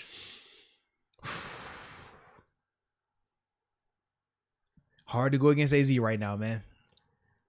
I like AZ to get it done, and I like James Conner to get a tutty. Do I hedge my bet from my stack your paper? Well, you said 10.5, so you definitely have hedged the heck out of it. I could still pick AZ. Yes. Because, see, I don't think AZ wins by 11 or more points. I think they win, but I don't think it's like that. That's a blowout in the NFL. Yeah, man. The games we pick the same, then we can just kind of brush to the side. We'll just note the ones that we kind of pick differently. Yeah. My man Juan Rangel just said you need to take acid as a whoa, that's a heck of a bet. Boy, Lord, jeez. We're Bart Basquiato. He gonna come through with his little mushrooms next, man. You better be careful, Deke, man. Lord. Deke, what type of show is this today? So colorful in here. Do I want to be that guy? I mean, there's also the other strategy of it, just picking the same team. You could, though. I'm not going to get a loss from that, at least. This is true. You know what? I will hedge my bet. I'm going to go Cardinals, too. Okay. Jets, Bengals. Jets at home versus the Bengals. Is it a trap game? That's what I mean. I mean, they're coming off an extreme high. Is Zach Wilson back, though? Because he was concussed, if I remember correctly. He got knocked out of... Oh, yeah, he's out. He's out for a few weeks. Yep, definitely going Cincinnati then. I'm going to go Cincy, too. This one's interesting. This one could be a split. Colts at home against the Titans. Colts are favored -2. Colts been playing well. They have been. They have been, but Titans have too. I'm going Tennessee. I think just the way they're playing right now, it's hard to create turnovers. And that is something that the Colts have been doing. That's what helped them out versus San Fran as well. They created a lot of turnovers that game. In terms of just, I think it was Darius Sunday, he had the forced fumble and stuff. Now we know it was a monsoon. But for me, yeah, I got to go Tennessee. I think that, you just keep playing through Derrick Henry. And as long as nobody is talking about Jack Rabbit Jenkins, I don't want to hear that name ever again. That's Janoris Jenkins. He's changed his name to Jack Rabbit Jenkins officially on the Tennessee Titans website. So I was watching the Monday night game. Was it 2 weeks ago? Tennessee versus Buffalo. And your boy Louis Riddick. Pulled a Kanye. He just kept, Jack Rabbit Jenkins, Jack Rabbit. I was like, yo, I want to throw up in my mouth. And this is in the middle of me recovering from COVID. It was just miserable. So yeah, I don't ever want to hear him be called that again. But outside of that, I think the Titans get it done, man. You know what this showdown is a little bit? What's up? I think one of our quarterback debates a while back. This is when Wentz was on the Tannehill and Wentz, yeah. I went Wentz. You went Tannehill. So far, my pick looks terrible. It's not new. But Wentz has been playing pretty decent. And then I guess this could be a salvation game for me. Game for that man. Bro, but he's been playing good this year. I think he's been. like 10 touchdowns, 1 pick or something like that? Yeah, he's been playing. Well, because he missed, what was it, the first? I think he's played the whole time. He had his first game was First game, bad. yeah, that's what it was, yeah. I'm going to go Colts, though. So this will be our first one split. Okay. This one's easy. Bills, Dolphins. Well, because I was looking in here, man, and because, we got to give chat some love. Because when we started talking these picks, people were actually putting there. I was not aware that you put your picks in there. So let me make sure to look through here, man. Yeah. Stan Claire said he likes the Titans. Brian likes the Titans as well. Juan Rangel says, Colts, bro. Titans is tired.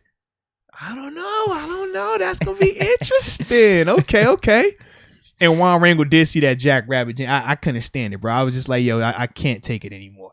But yes. So you said this next one is Bills, Dolphins. Yeah, this one's easy. I'll go Bills. Bat 300 says Dolphins with the upset. Brian says Bills. Funny making JG goes Bills. And it's at home. Ken said, it's in Buffalo. Yeah. And Buffalo's coming off of a loss after the bye. Well, because they lost to Tennessee. 14-point spread. Yeah, they lost to Tennessee. Obviously on that Monday night, they went to the bye week. Great ending though in terms of how it stopped and stuff like that. Yeah, I like Buffalo getting that done. And the reason the 14.5 is because they smashed Tua the first time, put him out, and then went in there and proceeded to pitch a shutout versus Jacoby Brissett. That was also the thing. So now you obviously got Tua coming back. But what's Tua's mindset right now? Because we talk about Melvin and his stuff in terms of the team not putting the rest of trade rumors. How do you think my man Tua is feeling right now, bro? He can't be mad because he's playing for his job. But what you mean he can't be mad, bro? They really talking about trading for Deshaun Watson? Come on, man. He could be mad. No, he could be mad, but he has no leverage, though. Like, I'm sitting out. It's like, bro, you got to play good, not only just for us to keep your job here, but potentially if someone else wants to trade for you. It's almost like an audition. Man, am I wrong? If I'm Tua, I'm hot. I don't want to hear none of that. Flores keeps saying they're not, though. He keeps coming out and saying, no, we're not trading for him. Do you believe him? Hell no. No, it's exactly. They keep saying Miami and the Panthers. Exactly, man. Are the Eagles in it? Hey, E. Jenkins said Bill's going to cover, too. It's 14-point spread. Yeah, I mean, nah. They might. I mean, that could be a blowout. And I will say this. You know how Ben is versus Cleveland, right? Like his record is just dominant. And that's how Josh has been against Miami. He had some big games against them last year. Right? Josh, for some, I don't know why, Josh cooks against Miami, man. I think everyone agrees. Is anyone picking Dolphins in there? Well, we had the one dude that had the upset, Bat 300. he was about it. Everybody else is, now they getting on Tua. E. Jenkins, Tua is toast. Vince Trombetto, Tua is super average. Whew. Texans at home versus the Rams. So the only game right now is Colts Titans. Yeah. You see it, Texans and Rams? 14.5-point spread. But my dog back at quarterback, huh? I know. How much do you really believe? Texans and Rams. Rams just came out of a tight one versus Detroit. I'll give you 7 points. If I get 7, I like Texas. For our personal pick. Yeah. Because the real spread's 14.5. Are you sticking with the I'll go Rams minus, or it'd be -7 then. Yeah. You want to do that? I would, yeah. I wouldn't care. You believing in Tyrod? Yeah, it's my dog. I ain't gonna go against him. Okay. Yeah, I ain't tripping. So that's the next one that we disagree on. That's crazy. You sure 14? Why is that? That's like really disrespectful. I feel like I'm why getting they a huge deal there. See, I feel like they trying my man. Dude, that's why I said they barely got out of that thing versus Detroit. Hey, man. Yeah. You're sticking with it? I would, yeah. Okay. Just because my dog. Okay. I'm loyal to my peoples. I understand. I understand because if it was Ben or something, Yeah, exactly. you'll be saying the same thing. I'd be like, I don't even need the this points. dude from the crib, I don't care about none of that, man. My dog ain't gonna go out here and drop no egg, man. Nah. Okay, this one's interesting. Lions, Eagles.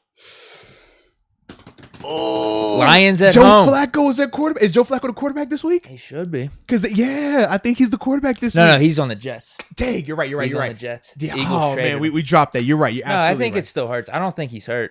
Yeah, Jalen you're right. No, you're good. You're good. No, it's for a fact. Joe is in the Jets because Joe is going to be starting this week, and that's why I was like, man, where is they he? had him as a backup a year or two ago. Oh, Plus 3.5 for the Lions at home, so they're the underdogs. Do you think they get off the slide? Do you think this is the week for them? Dan Campbell gets the guys. He galvanized the troops. I do. I'm picking the Lions. I'm not gonna lie. I need them to win because otherwise, I feel like that's the Tomlin game. You laugh.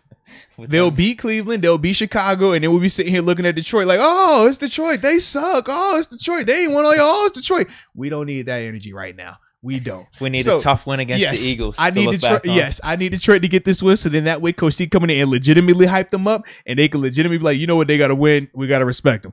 If Detroit coming in here looking like how they've been looking on film, for a fact, they're gonna sleep on them, and then Detroit gonna win. We know how this goes, man. So yes, Lions, please win this week. I don't even like the Lions, but I need them to win. Okay, Dan Campbell, go chew on somebody's leg, do whatever you need to do. But regardless, just get a win. I need y'all to win this week. Because otherwise, I know how this plays out in 3 weeks. I know. Like, we don't want that. So I'm with you on the Lions then. So let's see what the people are saying. Let's see what the people are saying. Yeah, that one's an interesting one. I can see that one going back and forth. Lions. Let's see. Juan Rangel just says the Lions need a dub, but he also says the Eagles are trash. And then E. Jenkins likes the Lions plus 3.5. Oh. Yeah, if we're already gonna pick the Lions. But E. Jenkins says the Lions getting it done this week, man. This is their week. And Bat 300 just spent the block, and he says that Joe Flacco is going to lead the Jets to beat the Bengals. He's calling upset city on that. I mean, familiarity, not necessarily with that team, but just he's played the Bengals a lot before in the AFC North. My man just got signed this week. Get out of here, man. When has something like that happened? Bro, was Ryan Mallett, was he on the team? Yeah, he was already there. He was already there the whole season? Yeah. Like, it's rare that a quarterback gets signed week of. Vic was probably the only one. He was on them the whole time. He was back I said for us. Oh. When he came here for us, we went out to AZ with Vic. And won in not AZ, we won in San Diego. Well, he was Baltimore the week so before Boston won the first game. We would have won if Scobie just hits the field goals. Oh yeah, I know. Yeah, so I mean, I'm trying to think who else was like that where you sign him a week of or a week before and he goes out there and plays and actually gets the job done. Cause I'm trying to think in Buffalo we did Finley, but we had Thad right? Lewis. Thad Lewis. Okay. We signed him. I don't know. It was a week or two, but we went to Cleveland. That's when they had Willis McGahee. It was QB. Was it a Hoyer? No, I think it was before Hoyer. Brandon Wheaton. Wheaton, I think it was Wheaton really? one. Yeah. Man, that might Did you get the dub? I'm trying to remember because that was like 12, 13 time because I remember Kiko was with us.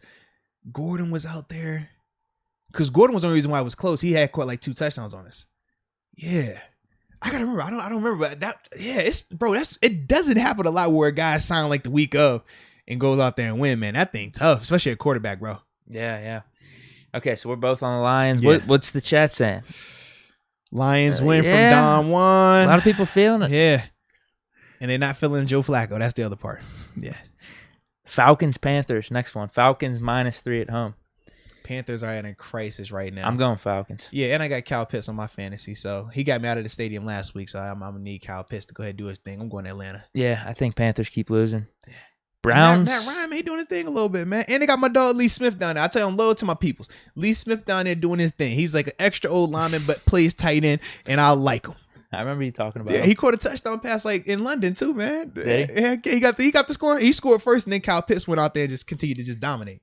Falcons are probably one of the last teams like on my radar. You know what I mean? Like, yeah. You could tell me what but they're they doing. got a little tight end situation clue. though with Kyle Pitts, my dog Lee Smith, and then they got the cat. Dave Hurst still? Yeah, Hurst. He's still down there. He keeps fumbling. He's good though. Yeah, he's good. He's fumbling. Ball security, man. Yeah, I like his game though. So we're both going Falcons. Yeah. Browns versus Steelers. We both agree on this one, unless you want to switch your pick for the segment. I don't know. It's coin flip. No, I'm playing, man. We still rocking with the Steelers, man. Sticking Come with on Steelers. Now. Bears at home against 49ers. Bears are the dogs. Do you believe in Justin Fields? Do you believe in Khalil Herbert? Now, hold on. Who's injured out there? Somebody is hurt in Chicago right now. Defense? Yeah, I think it's on defense. It's not Khalil Mack, though. I'll go Bears injury report. That might not even show up, though, because are you saying it's a long-term injury, maybe? I thought somebody was down. Maybe not, though. Bears release injury report prior to Week 8. Let me see here. Maybe they're good then. I see Khalil Mack on the front cover. Don't do that. Yeah, he is. Yeah, did not practice. Is that who you're talking about? Okay. But what is the reason, though? What does he do? Foot, okay. And a bunch of dudes are limited. Got you. They'll probably put like Akeem Hicks, Allen Robinson's limited. But you like them versus the Niners? This one's a tough one. And the game is in Chicago. This one's a tough one. Man, Tampa really got after them dudes, dude. Yeah, I'm going to go 49ers. Tampa got after them dudes. Yeah, I'm going 49ers. I don't know if they're going to bounce back. 49ers need it. Yeah. I think they're overhyped, but I think they're a decent enough team. They'll take care of business. Yeah, and I don't think Jimmy G is going to make the mistake. Whereas I do think Justin Fields, he's still young. And I don't think that Nagy is going to do a good enough job to put him in the best situation anyways right now. So we're both on 49ers. Yeah, Niners. That one's a wash. Yeah. Ooh, in the chat, it looks like people going Niners too right here. Hold on. This one's interesting. Brian, hold on. I'm looking in the chat, though. I know. I'm sorry. Brian says Niners bat 300, though. He says the Bears. He likes the Bears get it done. What's his reasoning? You guys got to throw some of your reasoning. I know, man. Yeah, let us know, man. Let us know. Now, Vince Trombetto, he goes 49ers. T. Ken says Bears. Vince Trombetto with the hot take. Dalton needs to be the starter. You saw that, right? And Jada Delete also says Andy Dalton as well.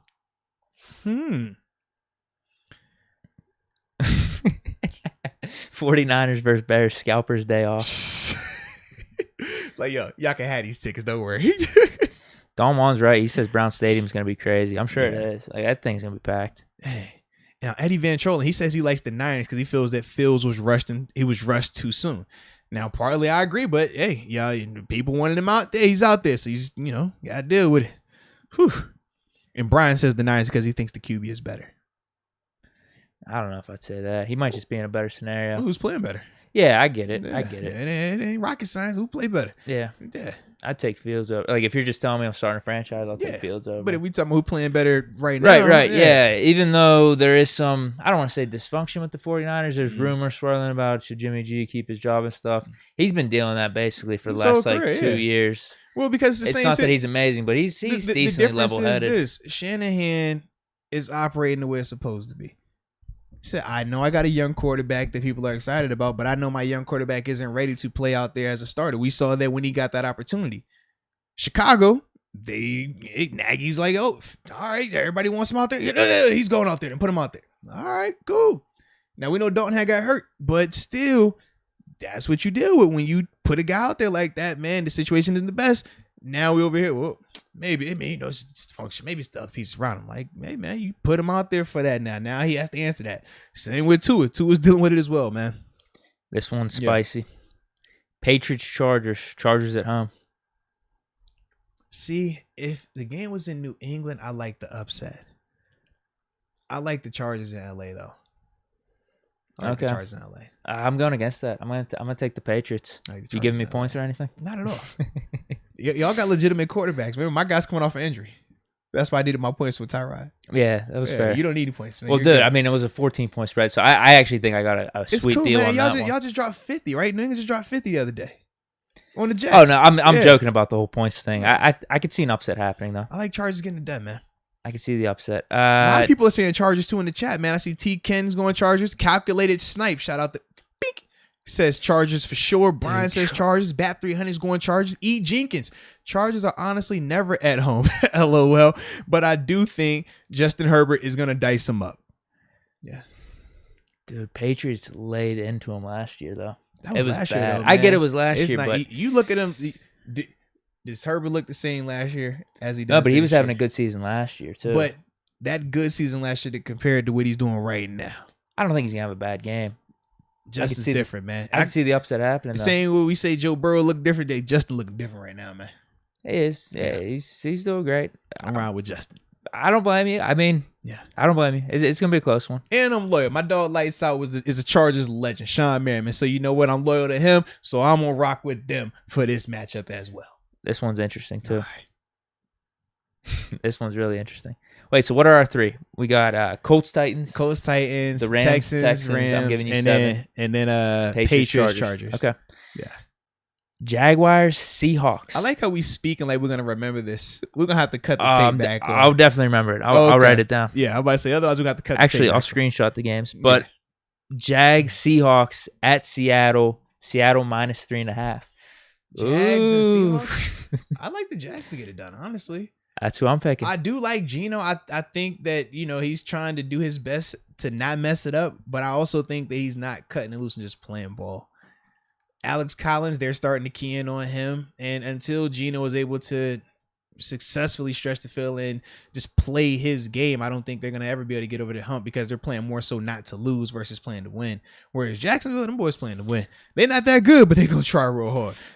I think they're getting there. Yeah, I like Jacksonville in that one, though, man. I think they're getting there. Yeah, they're not going to make the playoffs. I think they're going to be an interesting, second half team. And the people liking it, too. Tyler Vine says Jags. Robert Hostler, Jags. Hostler, excuse me, says Jags. Bat 300 goes Jags. T. Ken is giving you Seahawks, though. E. Jenkins says Jags covered by 0.5 point, though. Huh. If I'm saying Seattle, my case is it just being at home. Well, that's what Calculated Snipe just said, too. Seattle at home, got to go with Seattle. Yeah, that's the reasoning.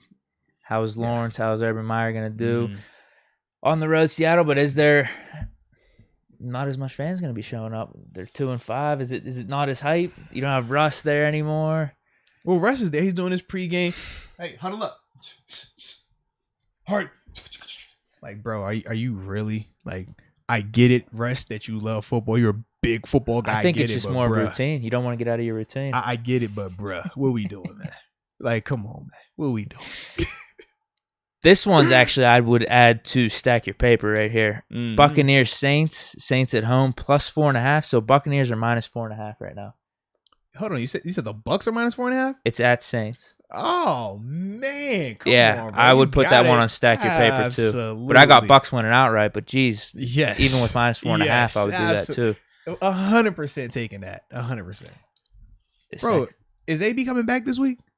It doesn't matter. That's what I'm saying. But just imagine if AB is coming back this week because Gronk practices this week. Yeah. So that's all I'm saying. Y'all better stop playing. Yeah, I don't really care who's missing. I mean, Godwin or Evans, as long as one of those receivers is there. Honestly, you could have Scotty Miller, and do they still have Tyler Johnson? They could put Scotty Miller, Ryan Switzer, and you out there, and it ain't gonna matter. Chris Hogan, call Chris Hogan about a retirement, put him out there. It don't matter. That's Brady. He's doing that right now, man. I mean, he'd probably call Edelman first. He might call West. Oh, Wes Welker. Yeah, man, you never know, man. He got banged up though throughout the end of his career. He's healthy now. He's been resting. Has he been coaching? I saw him on the sideline somewhere. Might be. I don't know. I don't really follow West like that. This next one's interesting. We got 3 more. Washington football team on the road against Denver. Denver minus 3. Oh, that one's interesting. Tyler Heineke, ODU. That's the crib. Chase Young, that defense. They did play Mahomes tough. It's Teddy Two Gloves, though. They looked inept the first half against the Browns. This is very true. I feel like with the Broncos, they're weird. They play not to lose until they're losing, and then they just be like, all right, cut it loose. And then that's when they look kind of good. Washington's not playing that good either. They played some tough teams, though. Denver can't protect up front, though. And that's going to be one of Washington's strengths. I like Washington to get it done. That's what I'm thinking, too. I like Washington to get it done, man. I'm going Washington. Even I want my man Teddy Two Gloves to play well. I think Washington gets it done. Let's see what the chat says. Vince Trombetto, he says, the football team. Bat 300 is going Washington. Bobby Nelson says Denver. Robert Hostler, Denver. Eddie Van Trollen, Washington. Yeah. Dominic Schrader, he says the Washington football team. Heineke and Scary Terry McLaurin. I like it. All right. I see what we doing here. Calculated Snipe, though, says Broncos by field goal. Don Juan says Teddy Two Gloves. Tell you, man, Two Gloves got another one in him. He got another one of them games in him. J-Daw Delete says a tie, 17-17. Trust. That would be one of those games right there. It definitely would. You know it would. That definitely would be. Nah, but Don White had this is a legit coin flip game. I can see that, man. Next game. Vikings at home against the Cowboys. Vikings -1. Vikings are favored. Vikings haven't. I'm telling you, man. Vikings all right. Wow. Vikings all right, man. Wow. This would be one the Cowboys drop for sure. This is a Sunday night game on the road. This would be one that they drop. You said Sunday night game? Yes. Oh man, you know it. This is one they drop. This. I do think they flipped that page though, kind of this year. They feel like a different team a little bit. They got a really good defense. It feels like. I'm gonna go Cowboys.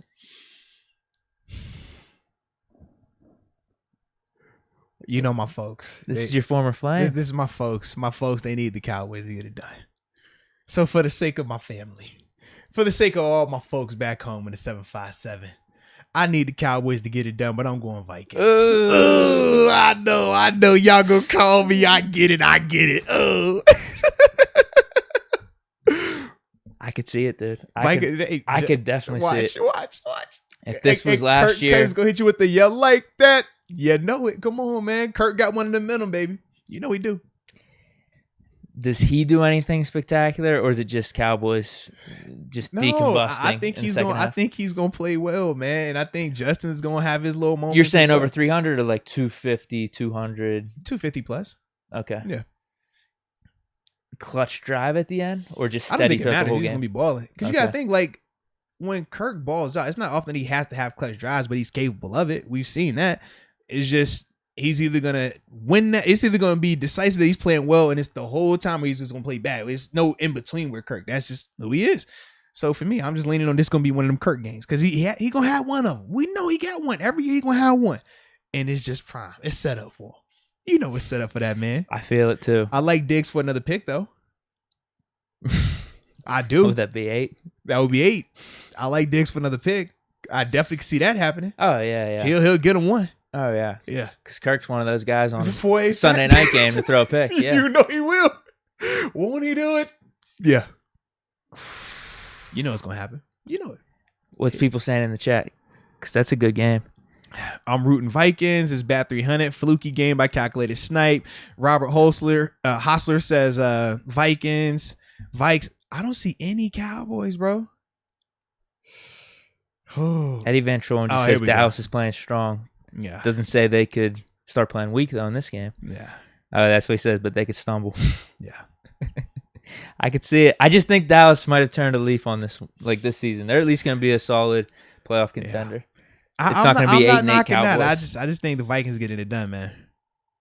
Ready for the next one? Mm-hmm. This one should be easy. Unless you want to go against the flow here. Here we go. Chiefs at home against the Giants.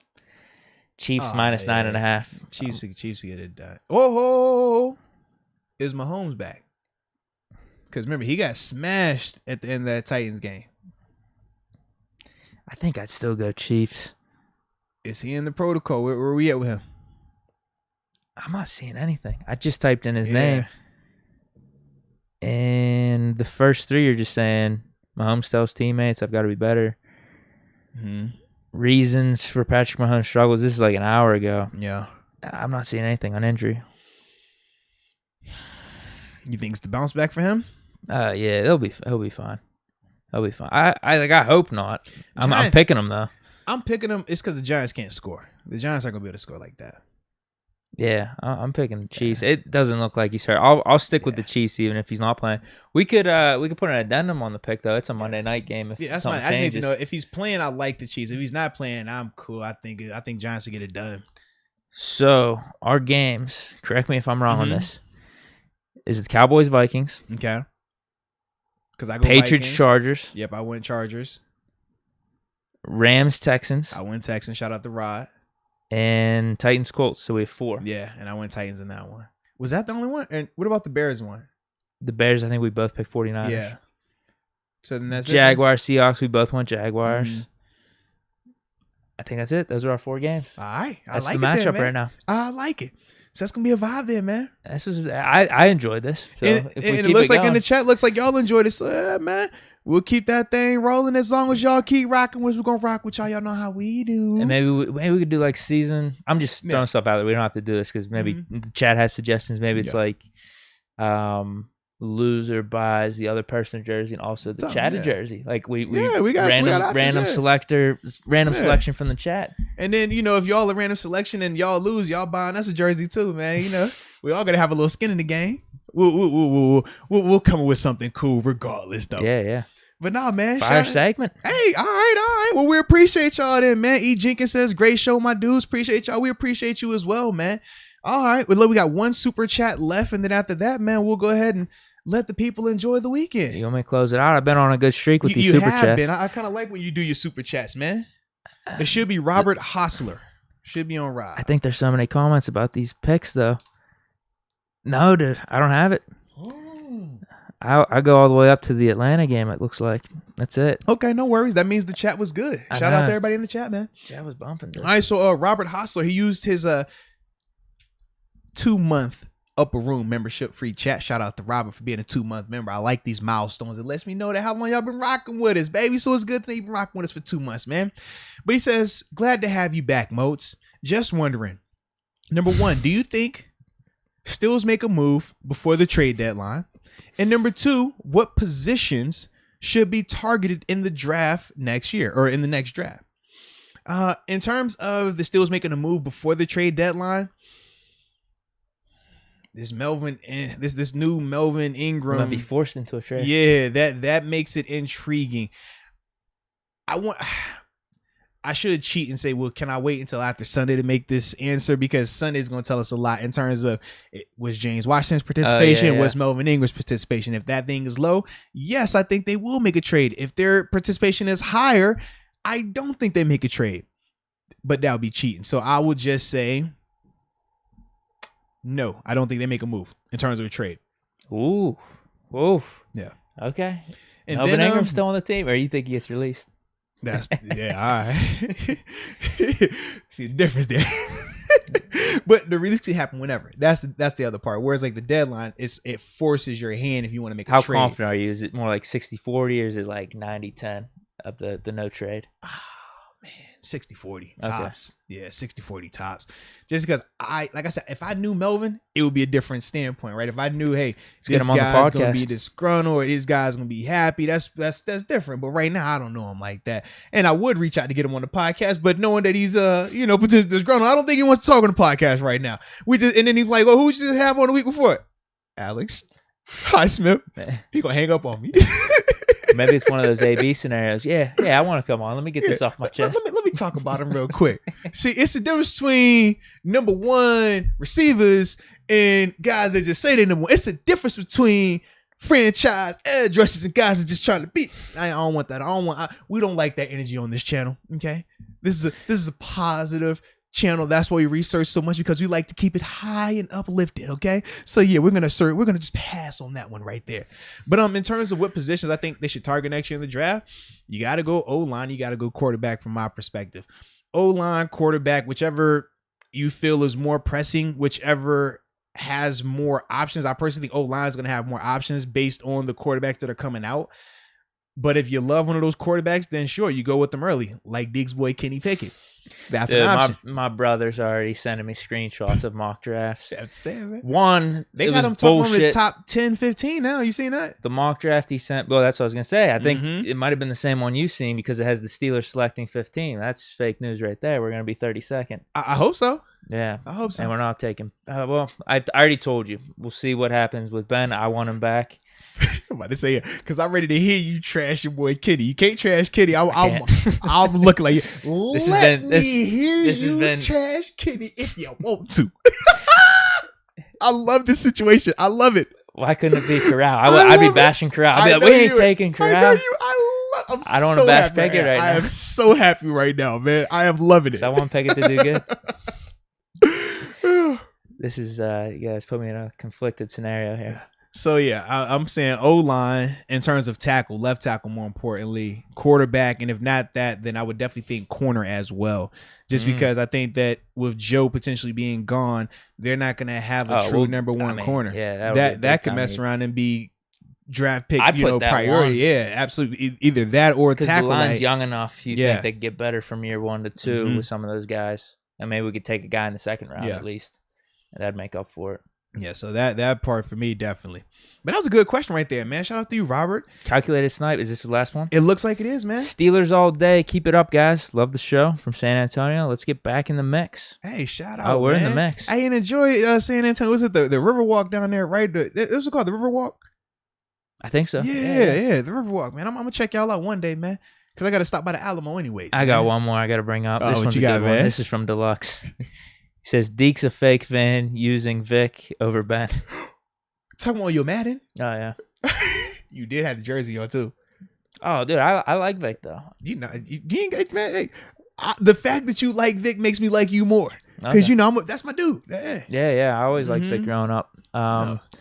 Yeah, and just get the Steeler jersey. That was dope. But, I mean, in Madden, come on, let's just be real. They gave Ben a 78 overall. I got to be using Vic out here. Man, everybody remembers the Vic rule. You couldn't even play with Vic. If we were playing the game back then and you chose Vic, man, I'm not playing you. You're cheating. Stop it. That's the thing. I rock a Steelers team. He was on the Steelers. So he was on the Steelers. I could use any quarterback they drop. Straight like that. I think a couple years ago they had a Cordell card. They had like a Randall L quarterback card I saw. Yeah.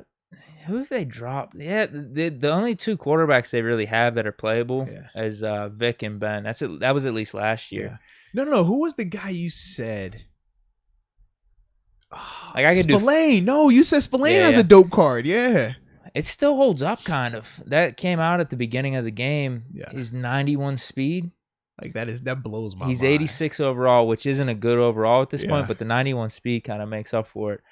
They're screwing the Steelers team, man, with some of these drops. I'm telling you, they're dropping every card except Steelers players. So I was about to say Spillane at 91 speed. That's nuts to me, bro. Like, what other linebackers do they have inside? They're dropping a Bush one tomorrow. Okay, I was gonna say, do they have that just yet? He's at 89, and this is a new card, so he'll get like +3 speed, so he'll be up to like a 92, 93. Okay, but still, the difference between him and Spillane is. Are you gonna rotate him? It'll be interesting because they gave us Spillane off. I mean, you put Spillane on third downs, situations. They've given us so many linebackers and outside linebackers right now. Like we have a TJ in the 90s. We have a Bud Dupree, I think, at 90. Yeah. A Kevin Green over 90s. Jeez. And there's one more, a Joey Porter. They gave us a Joey Porter, like a 91 or 92. You can only play like 2 of them at a time. Yeah, it's just ridiculous. They don't give us any cornerbacks. Our top 2, Joe Hayden, Mike Hilton. Then we have I'm legitimately playing Cam Sutton at 76 overall out on the field. I'm telling, it's bad. Terrell Edmonds at an 81. It's tough sometimes, but I power through. Wow, that's the only reason I lose some of these games. I swear, it's just because I'm going up against these teams. It's 90s across the board. I can definitely understand that, man. But you know what? I'm staying true to the Steelers team. Hey, what did they say? We shall overcome. Yeah. We shall overcome. Yeah, they gave us a dope Deuce Staley card, though. Okay, shout out to Deuce then. Yeah, it's one time for the culture. They dropped the Pouncey one last week. Okay. So the line's starting to get built a little bit. We got Faneca on there. Hey, Hall of Famer, too. Yeah. Put some respect on that. Pouncey should definitely be Hall of Fame. Oh, that's just counting the clock, man. Count the clock. But that's what's going on. I haven't done a game plan in a little bit, and I think a couple people said that. Where's the Twitch? I got to get back on. Man, come on, Well, the Bush card's coming out tomorrow. I'll do one tomorrow. Don't be slacking on your Mac, man. Get back out there, man. Get back on the wagon. For Devin Bush tomorrow. I'll definitely get a gameplay. So I like it. Man, so this was smooth, bro. This was fun. It was fun. Everything worked out. Time was good. Alex Highsmith, man, once again pulled up on us, man, for the interview. That was dope. We'll have that again repurposed for y'all later on sometime. So yeah, man, just make sure y'all enjoy that. But I hope everyone enjoyed the show today. Hopefully y'all have a great weekend. If you're traveling to Cleveland for the game, safe travels. Enjoy yourselves. Happy Halloween as well. If you're tricking, if you're treating, if you're doing a little bit of both, either way, have a blast with it. All right. And don't forget, man, use the promo code Moats1, Moats with the number 1. Get you 20% off all weekend on Teesprings for all the Art the Most Experience with Deke podcast experience merchandise. All right. So with that being said, man, until next time. Peace.